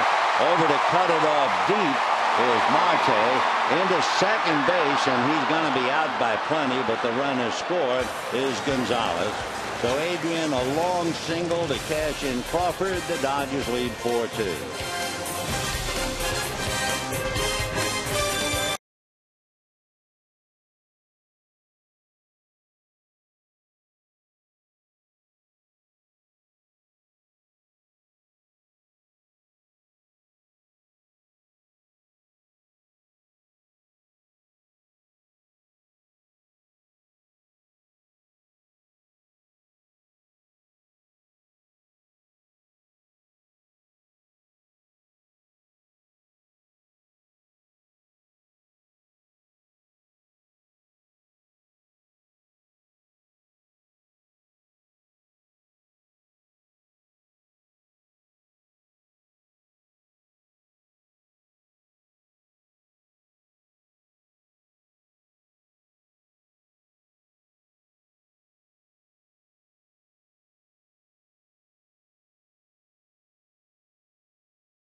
the team. Don Drysdale is going to pitch opening day in Cincinnati against the Reds. Walter Alston turns to Bill Singer, another right-hander on the ball club, and Walter said, look, I'm going to have Drysdale pitch 6 innings since it's early in the season. Can you give me 3 innings? And Bill said, yeah, sure.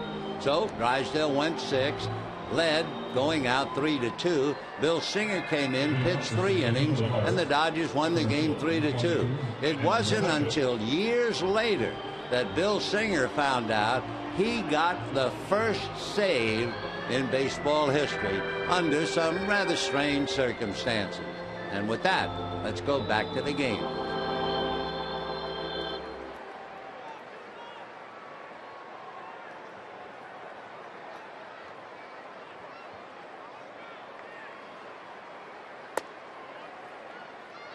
Four to 2 in favor of the Dodgers.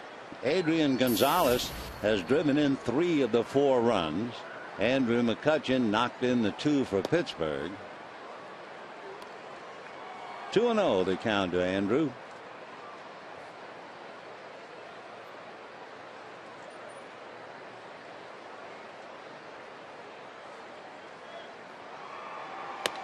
And a strike. We mentioned it earlier in case you just joined us. Andrew McCutchen had an idea, decided to give all of his teammates gifts. And the gifts were Dr. Dre headphones. Lifted to right field, fighting the sun and losing it. Hairston backtracks and makes the catch. And that was a fight from the moment the ball left the bat. First baseman, number 14. One away. You know, to pick up on the Bill Singer story, that save was not like today's saves. Remember, Bill pitched 3 innings, 3 hitless innings to save it for Drysdale.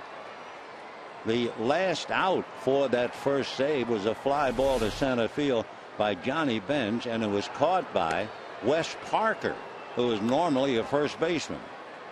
And over in right field for the Dodgers that day, April the 7th, 1969, making his major league debut, Bill Russell. Quite a day to remember.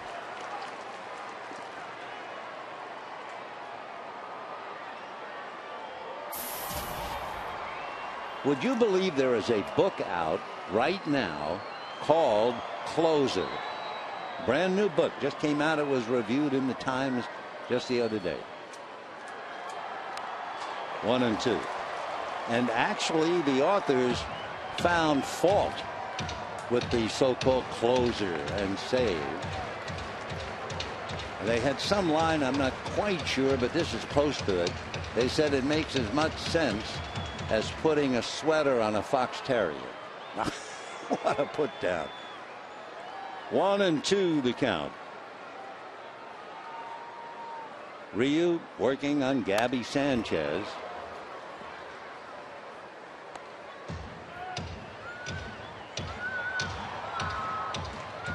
We're in the 6th inning. The Bucks had a single by Marte and a home run by McCutchen in the 1st inning. They had a single in the 3rd inning by Marte. And since that time, they've had 1 base runner on a walk. Down goes Sanchez. That would be 4 strikeouts for Ryu. And the batter is Mike McHenry, the catcher. If you weren't with us in the 1st inning, big play by Juan Uribe. McHenry came up with a man aboard, hit what looked like a cinch double and a run batted in, and Uribe made a diving stop right on the chalk, got up and threw McHenry out. That was a big play. Ball 1. Last time up, McHenry flied to left field. Ryu made 80 pitches in his game against the Giants, and he has now gone over 80 pitches here in the 6th inning. 91 pitches to be exact.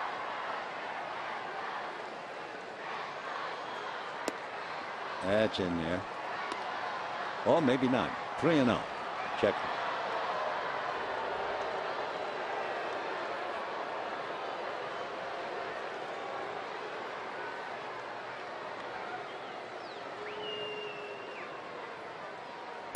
That's a strike. Seeing Dan Iasanya, he kind of switched his hands with the indicator.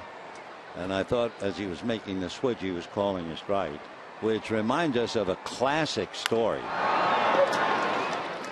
There was an umpire in the National League, very nice man, named Tony Venzin. And we were doing a game 1,000 years ago, and we were confused all game long with Venzin whether it was a strike or not. Couldn't understand why we were so confused. And we went to see Tony after the game, and I said, Mr. Venzin, you know, normally the umpire carries the indicator in his right hand. Out of the way. And you were carrying it in your left hand, and we weren't quite sure whether it was a ball or a strike. And the indicator has a little slide button on it where you, with your thumb, you push it to keep track of the pitch and the count. And Tony Benson said, I would love to be able to do that. He had no thumb. He had lost the thumb in a commercial accident. That's back from 1957 through 71. Tony Venzin. Nice man. 3-2 the count to McHenry. Pedro Alvarez waiting on deck. Dodgers lead 4-2. The Bucks actually led 2-0 in the first inning. And strike three called. And McHenry tried to run his way for a walk, pays the price. He becomes strikeout victim number 5. And it's 4-2 Dodgers at the end of 5½.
Leading 4-2. Right now, the Twitter poll question and the results. Remember, which Dodger pitching 1-2 combination your favorite? And I was guessing that age would have a big factor.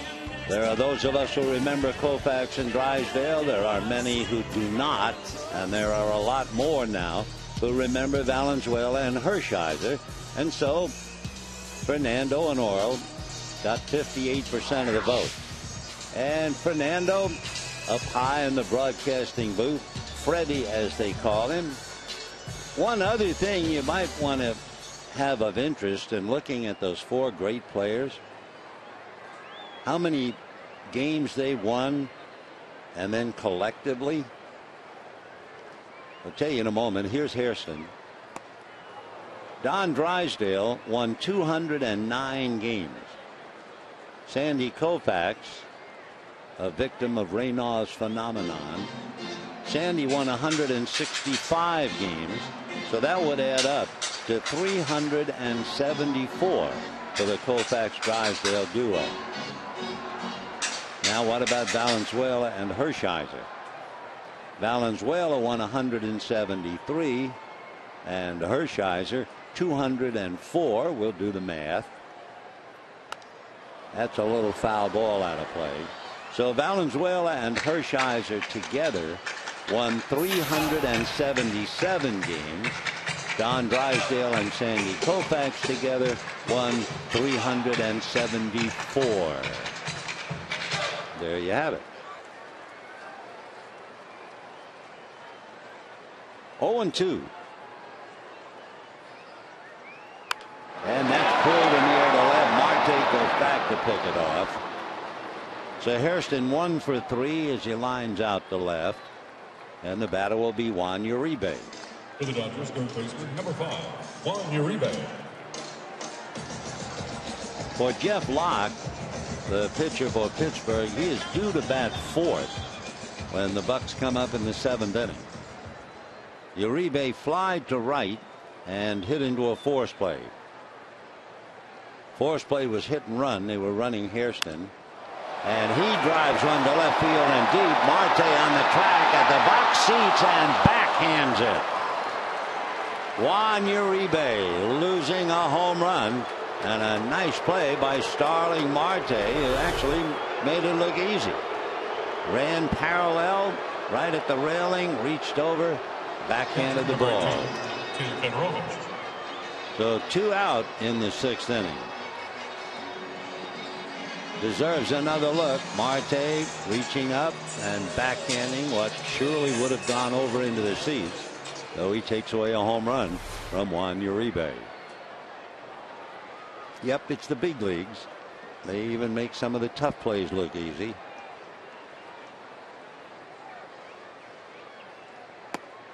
That's a strike to Fedorovich, followed by Sellers. Dodger bullpen now is a little busy. Ronald Belisario, the right-hander, and J.P. Howell, the left-hander, down in the pen. Chopper foul. And looking at the pitch count, remember, Ryu made 80 pitches against the Giants, and he has made 97 pitches now against Pittsburgh. Fedorovich lined out to left and walked, and you wonder, he's probably kept it out of his mind completely, whether he'll be sent down right after the game. That's a tough way to play, isn't it? We were talking earlier how he was dreaming of playing before a sellout crowd, and by gosh, he got it today. But he didn't know he'd be playing on the edge, so to speak, now that the Dodgers have the veteran catcher Ramon Hernandez. Two and two the count to Tim Fedorovich.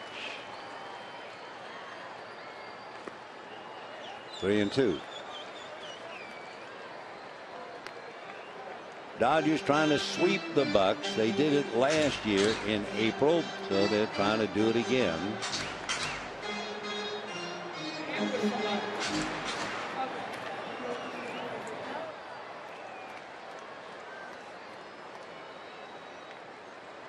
Three and two. Got a fastball and just did get a little of it. Still 3-2.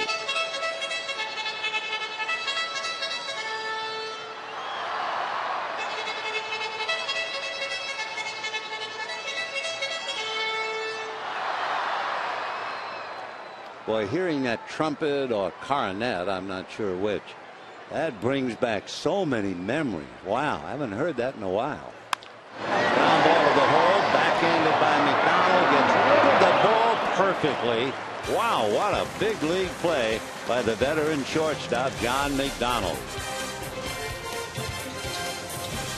So we're heading to the 7th, 4-2 Dodgers.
California Kia retailers. Visit mysocalkia.com.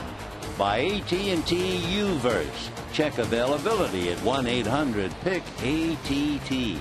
Rethink possible. And by Time Warner. Enjoy all the things you love better. Call 1-855-1-TWC. Dodgers lead the Pirates 4-2, but it's been a struggle. And for Ryu, who has made 97 pitches, he'll now try the 7th inning. Alvarez, Tabata, and McDonald. And a strike to the big third baseman, who is 0 for 2, who has struck out 5 times in the series. Still looking for a hit. 0-2.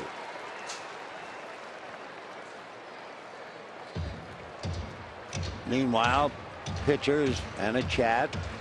Ray Searage. 0-2. Off the plate, ball 1.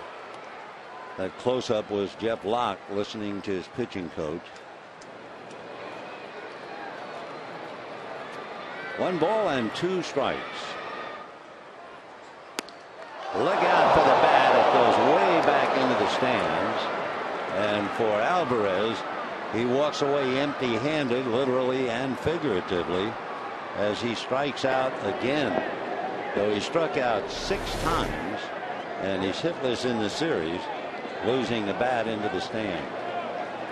Now, Don Mattingly is coming out, and I think we will have at least 1 switch, maybe 2. It looks like Uribe is going to come out of the game. We're waiting for them to open up the bullpen gate, and Don now is on his way to the mound. So we'll have a 2-for-1 switch. We'll expect Luis Cruz to come in. And we're waiting for the pitcher. Mark Ellis is going to take over in the infield, and Ronald Belisario will come riding in. Ryu gets an ovation, walks out leading 4-2, and we'll be back.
A 4-2 lead. Ryu comes out having made 101 pitches, and after giving up 2 runs in the first inning, he shut the Bucks down completely.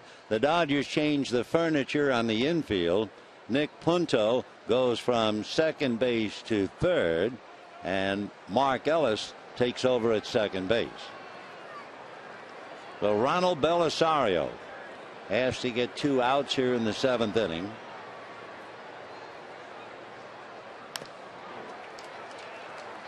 Tabata flied to center, grounded to short, 0 for 2. So Ryu pitched very well. First inning, though, it didn't look like he was going to be around long, but he really settled down. After the first inning, he allowed just one hit.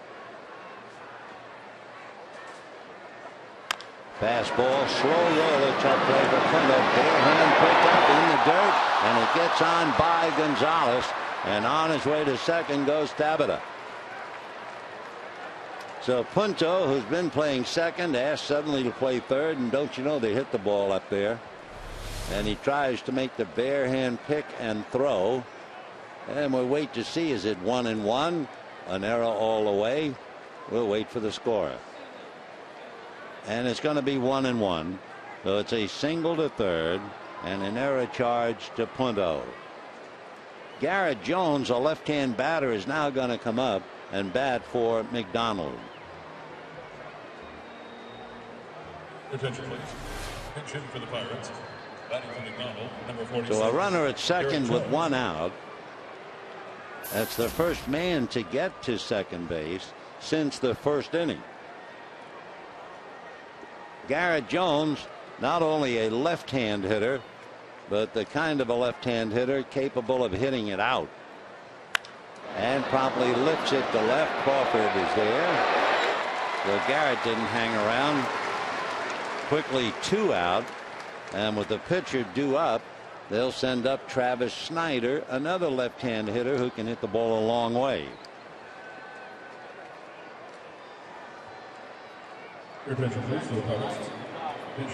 Ryu, toweled, quietly taken in the game, turned in a great 101 pitches, struck out 6.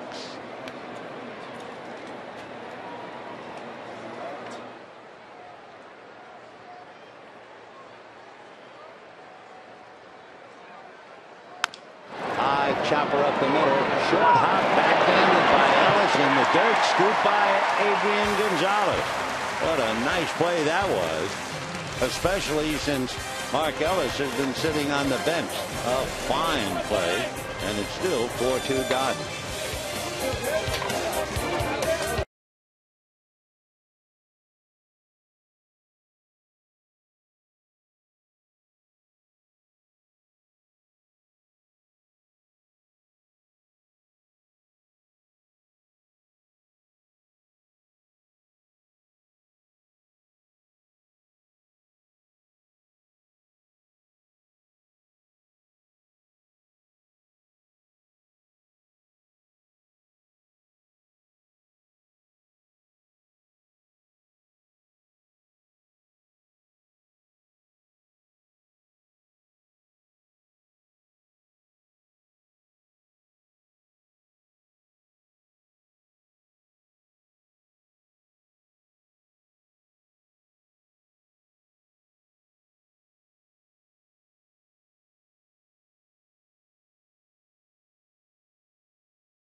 had a fine performance by Hyundai Ryu, and they're getting ready for more action.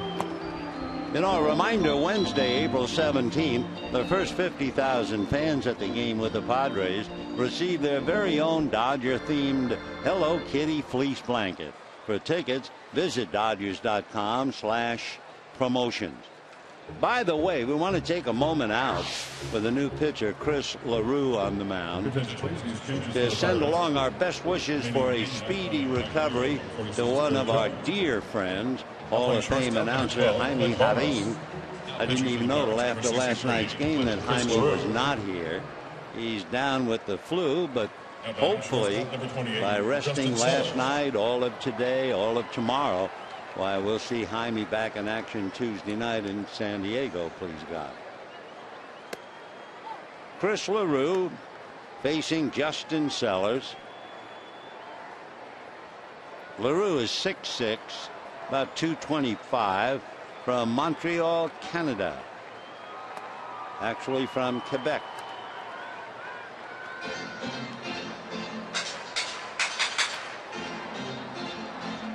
LaRue picking up for Jeff Locke. Looked like a slider off the plate. You know, it's amazing, Mark Ellis coming into the game and making a dazzling play for the last out in the top of the 7th inning. Meanwhile, a drive to the gap in left center field, and that one carries and goes out. Justin Sellers finally breaks the streak and hits a home run. He was 0 for 2 today, and he was 0 for 15 when he reaches the seats in left center.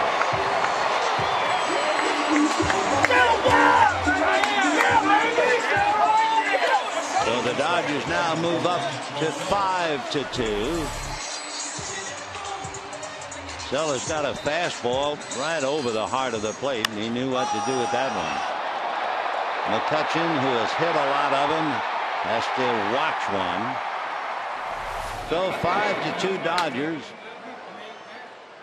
Mark Ellis taking a strike. We were talking about Mark making that great play coming fresh off the bench.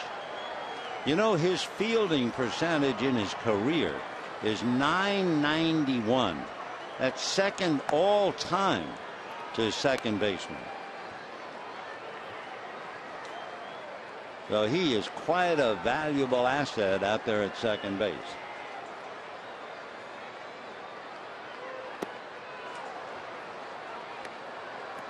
I mean, this game is tough enough to be able to practice, take infield, then go out and play.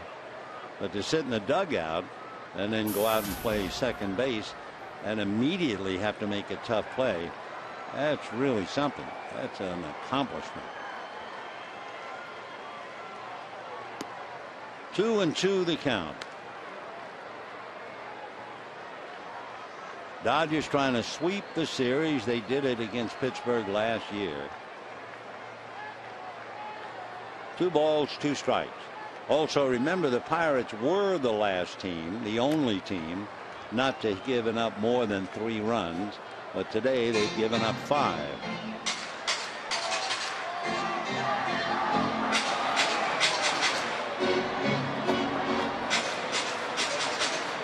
We're in the bottom of the 7th, and for Justin Sellers, his 3rd career home run.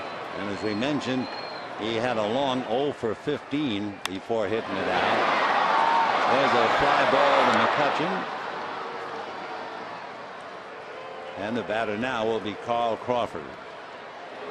Batting next, left fielder, Carl Crawford.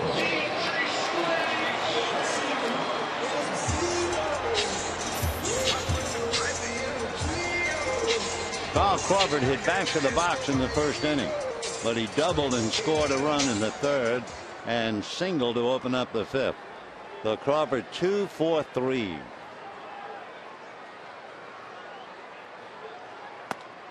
Off the plate, ball 1.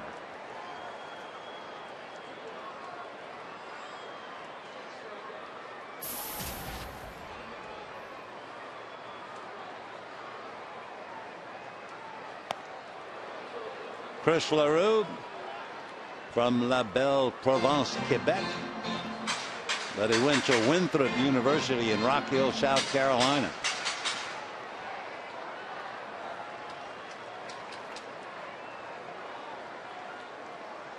One and one. 1-2.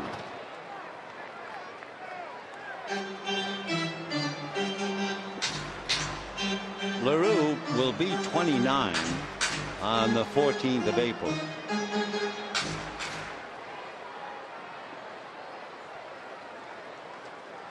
One and two the count.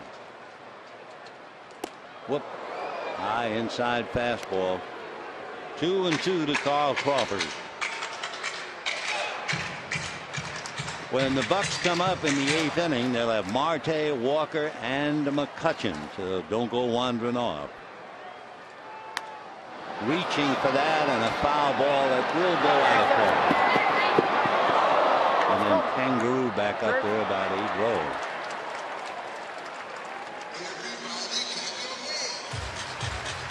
Two balls, 2 strikes, 1 out. Beautiful day in the ballpark.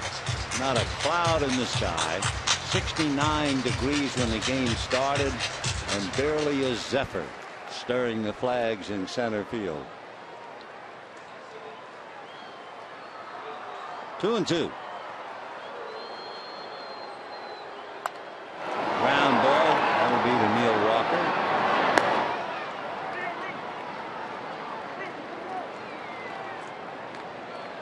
Two out in the 7th. Nick Punto will be coming up.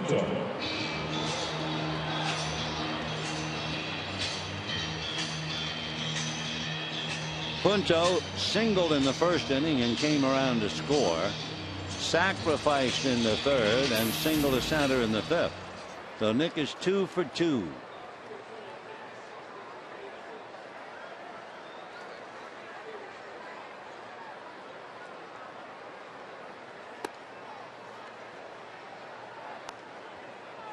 One and 0 the count. Pirates have changed their infield a little bit. Clint Barmas is now at short. Garrett Jones, who pinch hit, is in right field. By the way, we were talking how brilliant Mark Ellis is, and we said that he is the 2nd best all-time fielding percentage for a second baseman. And it's like, well, all right, drop the other shoe. Who's number 1? And we looked it up. Placido Polanco. His fielding percentage, .993. Noella sitting back in the dugout. That was a big play. Dodgers leading comfortably right now, 5-2.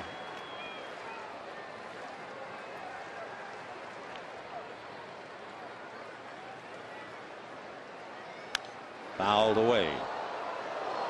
If you're keeping score, and we're just getting how they're batting, LaRue will bat 9th. Barmas will bat 7th. That's top of the spot.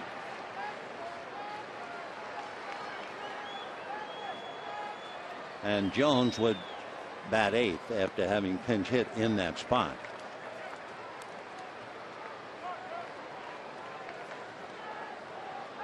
5-2 Dodgers. 2 out and a full count on Punto with Matt Kemp on deck.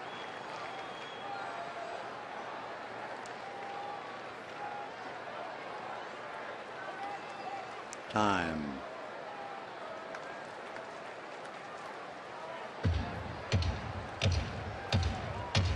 Locke and LaRue for the Dodgers, Ryu and Belisario. Big Chris at the belt. Here we go. And ball 4.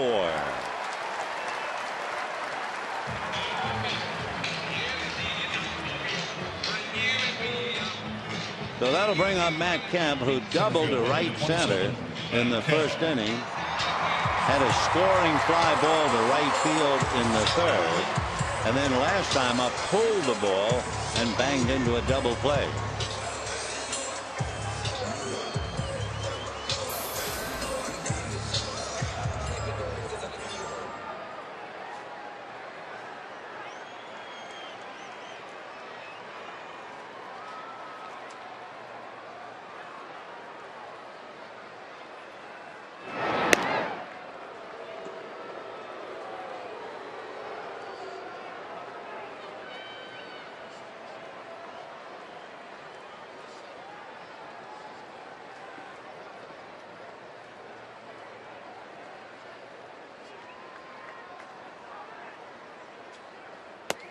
Little slider in for a strike.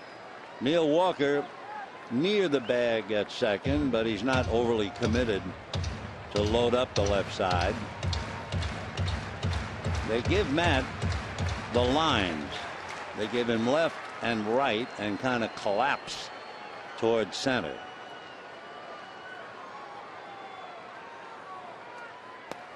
Nice save by McHenry.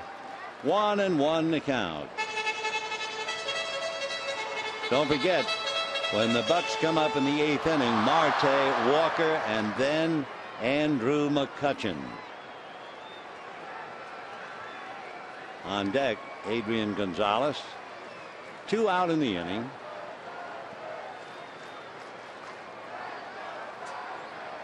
Fastball, 1-2. That's a 93-mile-an-hour fastball. Matt wasn't quite able to catch up to it. Last night, the game started at 6:10, and you had Kershaw and Burnett, and I don't know how the hitters, the first couple of innings, how they saw the ball at all. Not to take anything away from the pitchers, but they did get help. Each man had 9 strikeouts in the early going. There goes the runner. Pitch is in, not only inside, it gets away from McHenry. And down to second with a stolen base is Punto.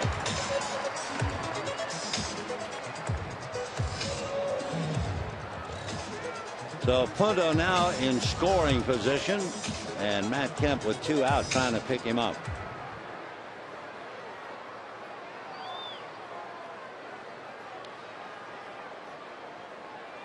Matt Kemp, of course, has had a lot of chances to drive in runs. How about Chris Davis of Baltimore? In 4 games, he had 4 home runs and 16 runs batted in. Ball 3. So we were talking at the start of the game about Matt Kemp this year had been swinging at the first pitch 45% of the time. 2 years ago, he would swing at the first pitch only 19%.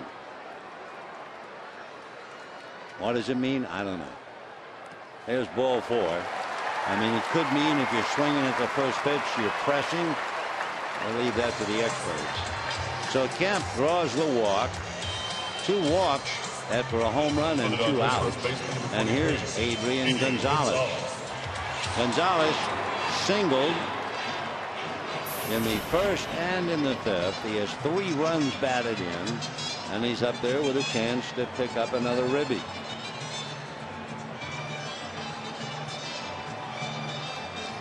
Gonzalez with his 3 runs batted in today, though he has 4 now in the 5 games, and hold everything. Let's see if they're going to bring in a left-hander or if they're just going to talk to LaRue.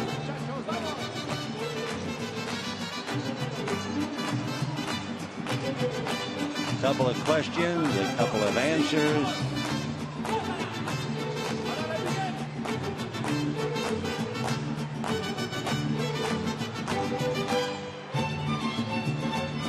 No indication of making a switch.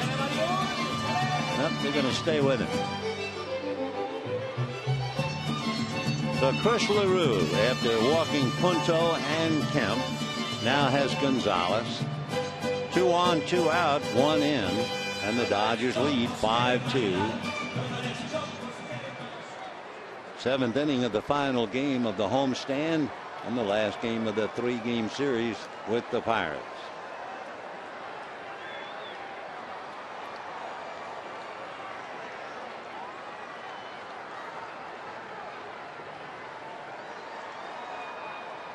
And lined into right field, base hit. Here comes speedster Punto. Here's a good throw to the plate. Punto scores. 4th RBI of the day for Adrian Gonzalez, and the Dodgers lead 6-2. Adrian goes 3 for 4. So Punto, who had stolen second base, is cashed in. Down to second goes Matt Kemp. And that'll bring up Gary Hairston, who's in right field. Garrett Jones made a good strong throw, one hopper to the plate, but Punto was already in. So for the Dodgers, 6 for 46, and then today 3 for 6 with runners in scoring position. Luis Cruz comes out on deck. He would bat for Uribe and then stay in. Little slider for a strike. 0-1.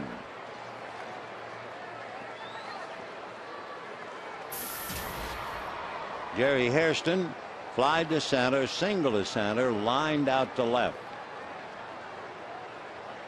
Breeze has turned around. It's now blowing out to left. Not hard, but it is change of direction. I think the winds that they're talking about that might come tonight and tomorrow, I believe, are coming down from Alaska, out of the northwest. Matt Guerrero's up in the Dodger bullpen.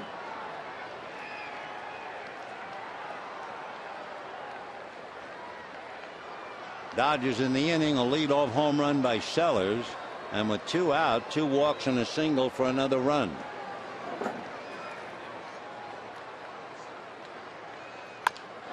Ground ball to short, a pick by Barnes in the feed, and that's the inning. But the Dodgers take it. They add 2. Justin Sellers with his first home run of the year and the 3rd of his career, and after going 0 for 15, you know how he feels. The fans feel the same way, and the Dodgers lead 6-2.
In the first inning, a shot down the third base line that should have been for extra bases.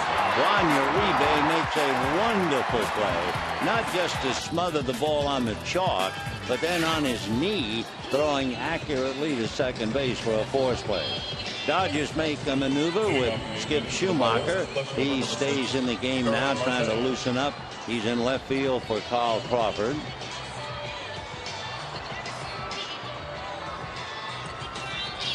Starling Marte is 2 for 3, will start it off. with the Dodgers leading 6-2.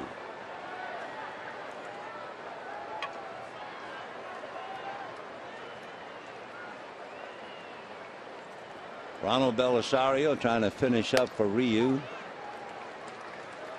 0-1 the count. Ryu made 101 pitches, went 6 1/3. And now Belisario picked up the other 2 outs in the 7th, and here he is in the 8th. Shot off his glove behind the bag. Mark runs it over in time. I think Belisario might have gotten a little piece of that ball to slow it down. So Marte loses a possible 3rd hit. Second baseman number 18, Neil Walker. And with 1 away, Neil Walker coming up. In the Dodger bullpen, Kenley Jansen begins to tune up.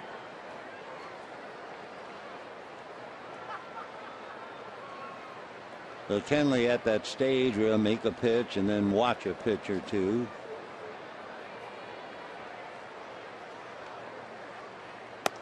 That's a strike.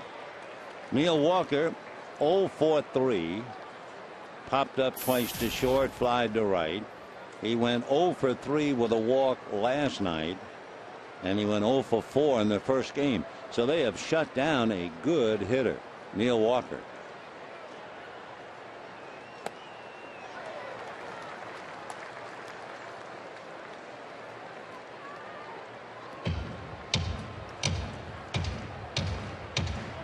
Walker 0 for 9 in the series. Does have a sacrifice and a walk.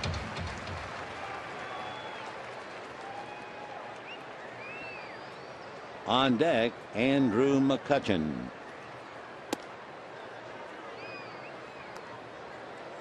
Dodgers scored 2 in the first, added another in the 3rd, picked up 1 more in the 5th, and 2 in the 7th.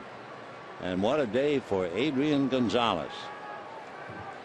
3 hits, 4 runs batted in. Squirted foul. Adrian with his 4 RBIs today. His career high 6 RBIs, and it came painfully against the Dodgers. That's when he was playing for the Padres in 2010. 1-2.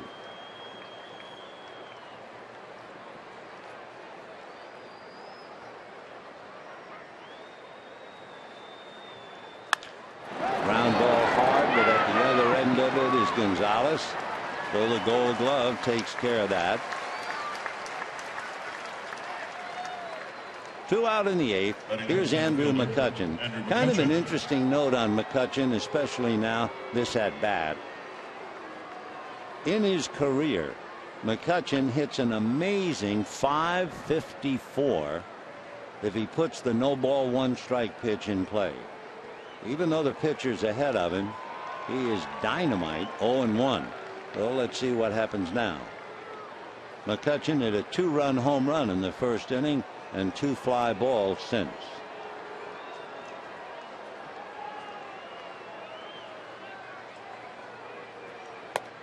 And he takes, so okay. Here it is. 0-1.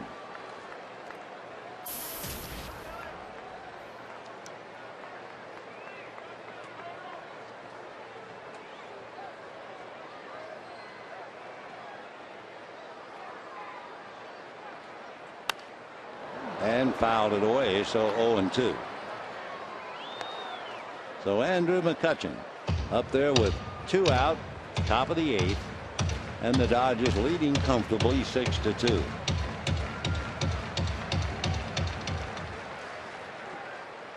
If the Dodgers hold on to the lead and win it, they will have beaten the Pirates 9 straight at Dodger Stadium, and more than that. Ground ball to Markello. So McCutchen rolls out. Easy inning for Ronald Belisario. And we're heading for the bottom of the 8th with the Dodgers leading 6-2.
It's 6-2, and the newest Dodger is going to pinch hit.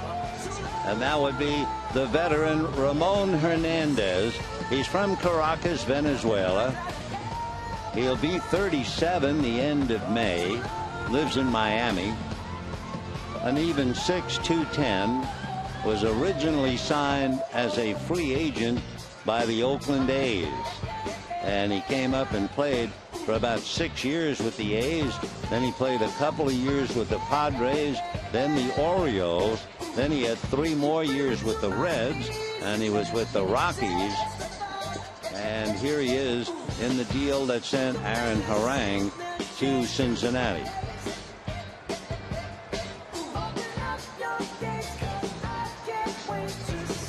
So Ramon Hernandez will start it off.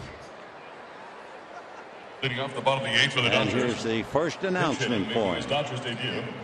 Number 33, Ramon Hernandez.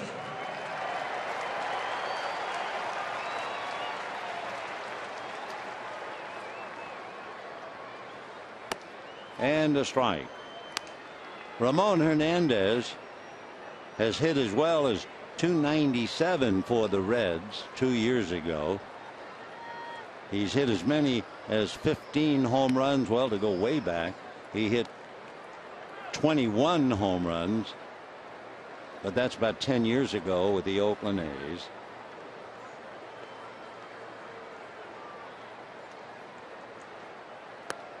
One and two.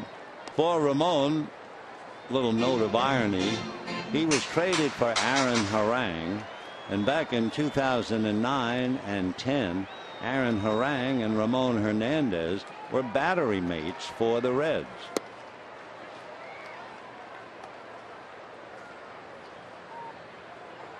Hernandez also, if need be, can play a little bit of first base. 2 and 2. By the way, the paid attendance today, 52,053. And that got him on the inside corner, and down goes Hernandez. So 1 away in the 8th inning. Interestingly enough, you have Hernandez coming in as a pinch hitter, and coming up next, Tim Fedorovich, followed by Clint Hurdle. But the idea that Hernandez arrives and that might force Fedorovich to go back, and it's kind of poignant for Fedorovich to see Hernandez come in the game and then have Tim waiting on deck. So he does the smart thing and goes over and has a little chat with Justin Sellers, and we'll be back.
Coming in relief, Jason originally signed back in 1998 And he's been with a lot of ball clubs, with Florida, the White Sox, several years with Detroit, Colorado, Texas, and Pittsburgh.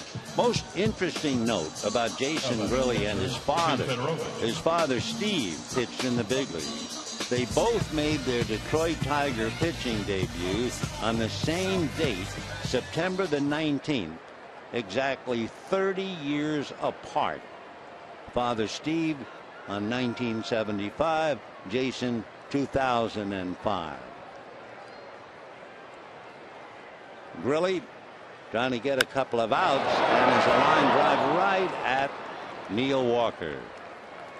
So Fedorovich goes 0 for 3, hit the ball hard twice. Now Justin Sellers. He was 0 for 15 when he walked up to the plate in the 7th inning and connected a drive into the left field pavilion.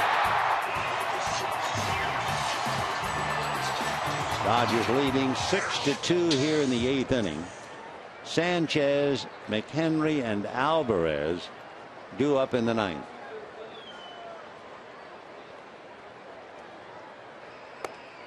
High fastball, ball 1.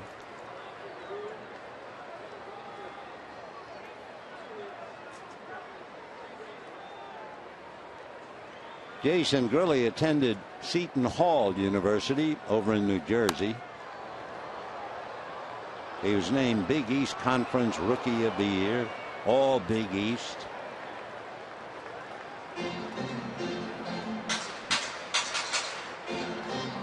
Jason, 36 years old, and a big fella, 6'4", checks in at about 225.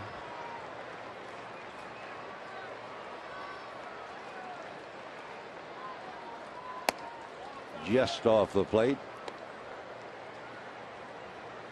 So the Dodgers trying to sweep the Bucks, and the Bucks have one shot left in the 9th, with the Dodgers leading 6-2. 2-1 to Sellers. Ball 3. 52,053 here today. 52,053.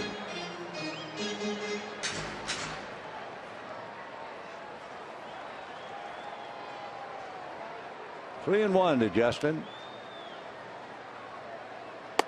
And ball 4.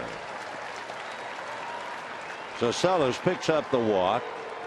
Mark Ellis, batting 9th in the lineup, will be coming up. Second baseman, number 14, Mark Ellis. Ellis off the bench made 2 nice defensive plays. He's 0 for 1 with the bat.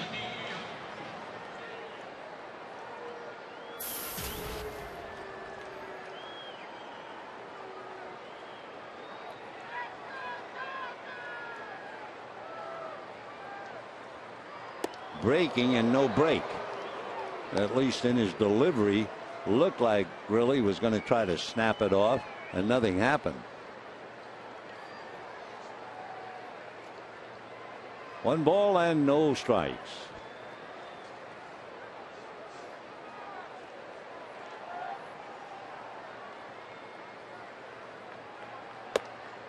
Little slider in there. 1-1 to Mark Ellis. 2 out, 8th inning. Dodgers lead 6-2. The end of this little homestand. Dodgers will bust down tomorrow. San Diego, Arizona, and then come home for San Diego. 1-2 to Mark Ellis.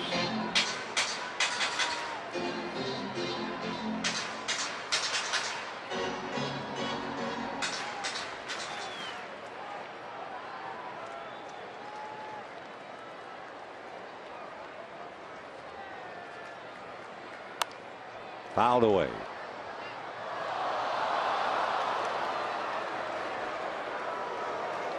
Skip Schumacher waiting his turn out on deck.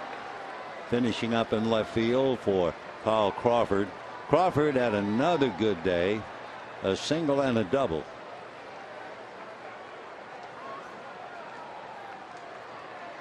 One ball, 2 strikes. Fastball sliced into right field, base hit.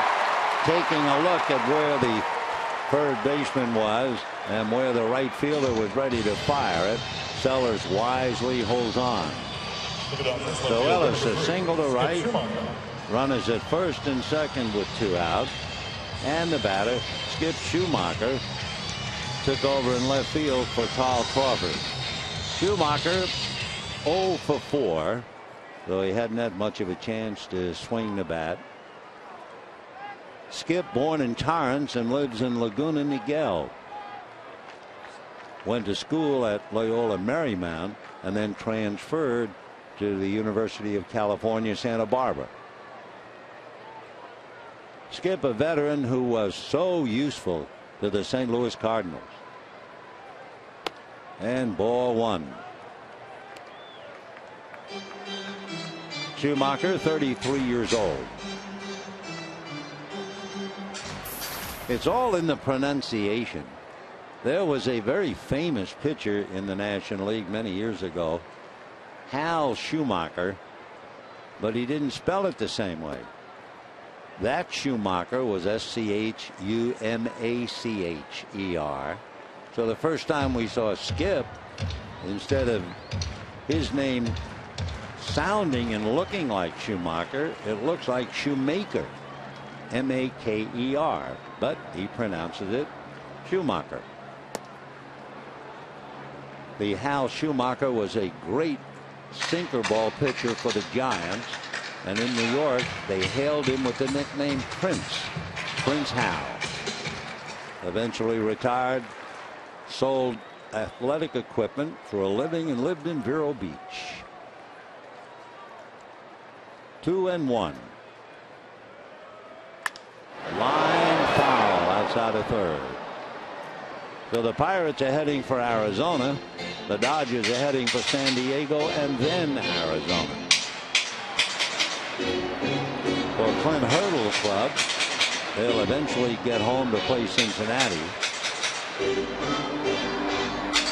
Big Clint, big and likable, but has to be troubled. It's his 3rd year manager of the Pirates, 8 years with Colorado. Fly ball to left field and deep. Going back and picking it off to win the inning, Marte. So the Dodgers lead 2, and at the end of 8, lead 6-2.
Visit ramtrucks.com today. By El Pollo Loco, crazy you can taste. And by CarMax. Start the search for your next car at CarMax.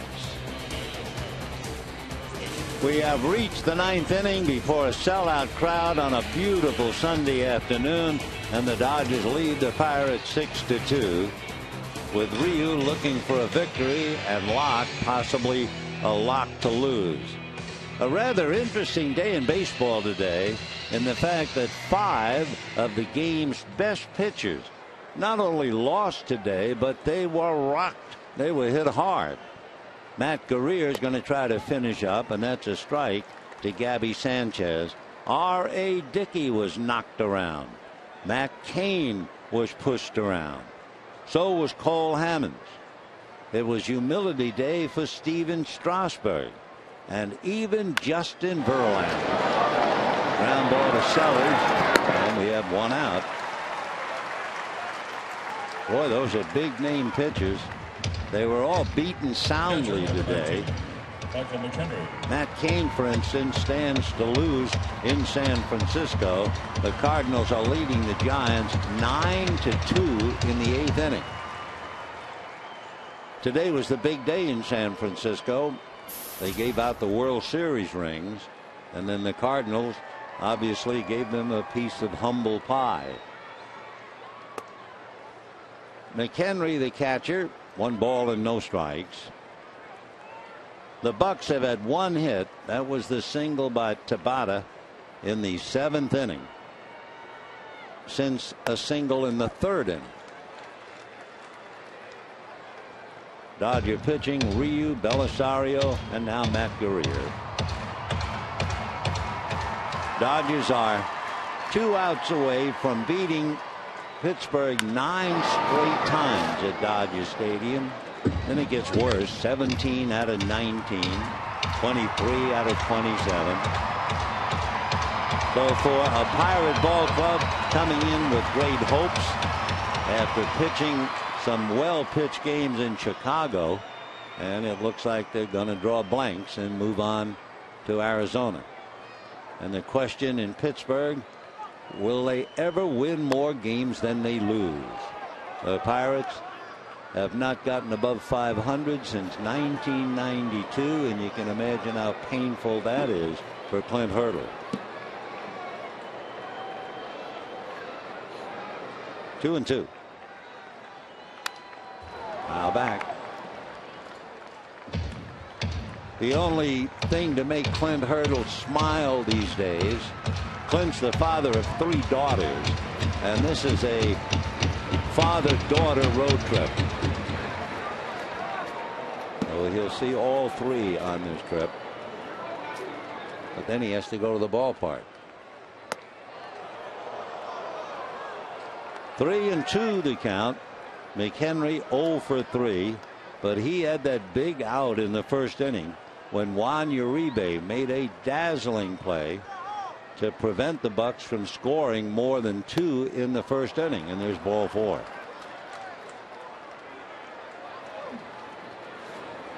So Guerrier draws the walk, and Alvarez coming up. Pedro Alvarez.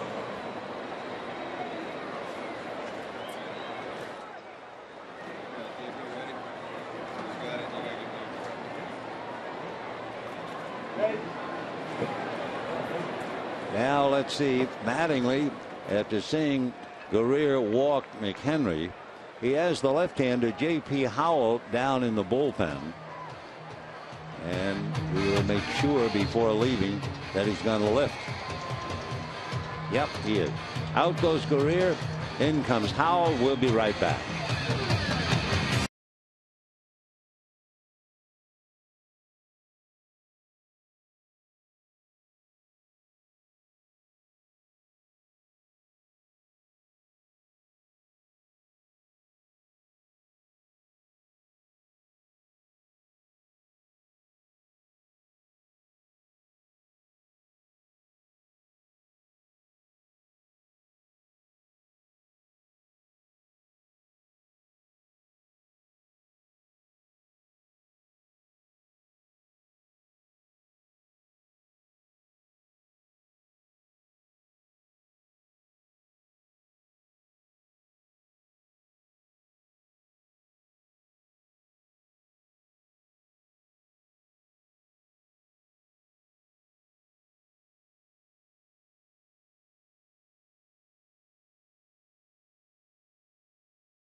Powell comes in. Oh, it can be great if you're an Adrian Gonzalez. You get 3 hits and 4 runs batted in. You got a Gold Glove and you're just sailing along. And then there's a fellow like Pedro Alvarez, who is stepping into the batter's box right now. He is 0 for 9 and he has struck out 6 of the 9 at bats. Ball 1. He's always had a lot of trouble against left-handers. In fact, this will be his 300th at bat against a left-hander, and he has struck out 127 times of those at bats. Curve ball strike. 1-1. Well, it's a lot expected of Alvarez. He's a first-round pick 5 years ago. 1-1.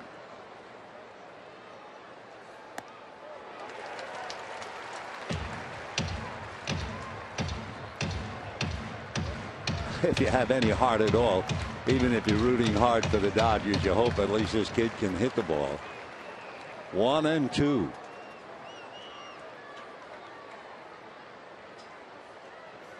Oh, wow. Oh, boy. It is a tough game. 7 strikeouts in the series, 10 at-bats.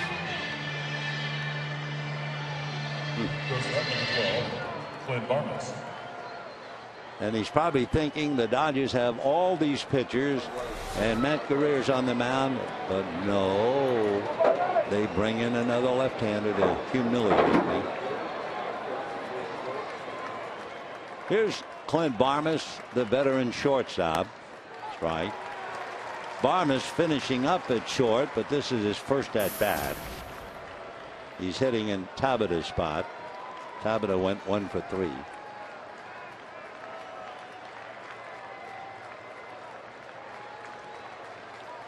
It's ironic, too, that Pedro Alvarez is in the same game with Adrian Gonzalez. Adrian Gonzalez last year had the highest batting average for a left-hand hitter against left-hand pitching in the major league. And Alvarez can't buy a hit. Another discouraging day. It can be a heartbreaking game. There goes the runner. They don't pay any attention. Strike 3 on Barnes, and the Dodgers win yet another from Pittsburgh. For the Dodgers now, they have beaten the Pirates 9 straight, 17 out of 19, 23 out of 27, and they win it 6 runs, 11 hits. They hold the Pirates to 2 runs on 4 hits. Howell came in to make it look easy and made only 6 pitches. Ryu is the winner, and young Jeff Locke, who has never won in his young career on the road. Locke is the loser. He is 0-5 in his career away from Pittsburgh. So the Bucks will pack up and they will move on to Arizona, and the Dodgers will go down to San Diego and open up Tuesday afternoon. That's a 3:40 game on KCAL. That'll be Tuesday, and then a night game on Wednesday, a night game on Thursday, and the Dodgers then will go over to Arizona before coming home. So the Dodgers now with a record of 4-2. They have a 3-game winning streak, all at the expense of the Bucks. A reminder, stay tuned for Dodgers Live. It's coming up next. Good afternoon, everybody. All right, AT